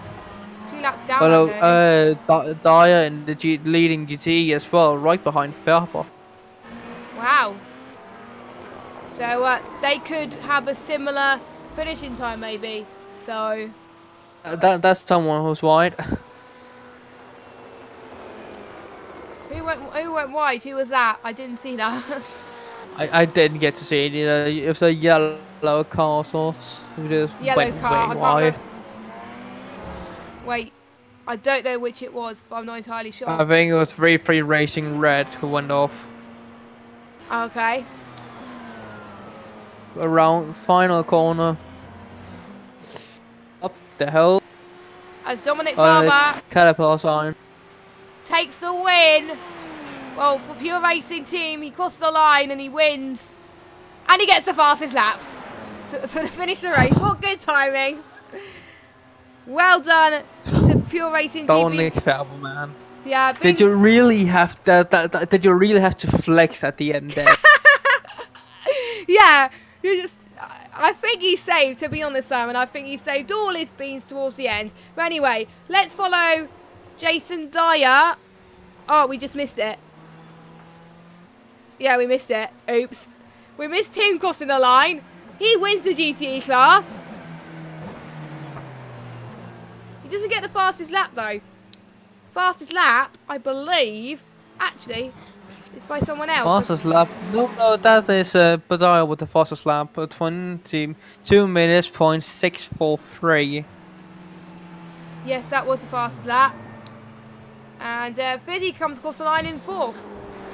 So he's gained 10 positions and he'll be pretty pleased he's 4th overall. That will get some very good points for the GTEs. Felix Gallard, P5, Nilton, P6 in class, Timo in P7. A lot of people are going to the pits now actually. So, I think that, let's just go through the standings now actually. There will be no interviews because I will literally have to go after this race. So, let me just get the results for you. So, results here is Pure Racing Team has won by a considerable margin and gets the fastest lap by 2 laps. PCDT Motorsport Husky, P2 in class, 2nd overall. OCM Racing, very, very good job there in 3rd podium. Team AOR Scandinavia in 4th. Whoever was in 5th, forgotten what team is in 5th. Revolution Sim Racing Pink in 6th. That is your LMPs. Your GTEs, if it will let me.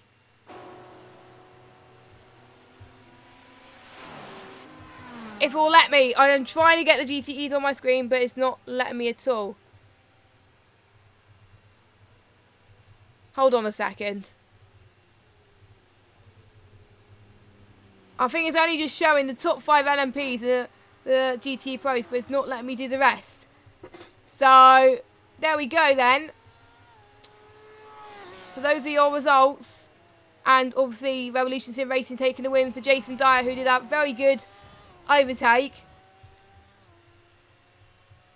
And to be honest, I quite enjoyed that race. Did you, Simon? I did, yeah. Good racing both in LMP and GT. And there were some great battles as well. Not as much as Silverstone, obviously, but sometimes that's the case for those things. So, that is all we have time for today. Thank you so much for watching. Don't forget, since it is an alternate round structure, we won't be racing here. We won't be racing until in 2 weeks' time, which will be at Silverstone. So the same track as all the GTs will be in a few weeks' time as well. So make sure you join us then. We've still got plenty of AOR action coming up. We've got the A1 Hype Energy F1 Leagues tomorrow. We've got the Esports Championships. And we got the first round of the AOR GTE League, commentated by Kodiak and Stevie, the legends themselves. And they will be at Road America as well. So the ones that are racing it, that'll be an advantage. And on Friday will be the second round of the AOR F3 League, which I don't know what round it's at. What track are they on, do you know? That would be... I'm not actually sure about that one. Yeah, I don't know. So, yeah, they'll be on Friday anyway. And there's lots of other leagues in between as well. Thanks to our sponsors, Elgato, Thrustmaster and all that stuff. Also, thank you to Simon for joining me in the commentary box. As always, you've been brilliant, keeping me on my toes. Thank you. And it's goodbye from him, and it's goodbye from me. We will see you, well, for our iRacing perspective, we will see you in 2 weeks' time for a race in Silverstone. Have a good evening, everybody, and good night.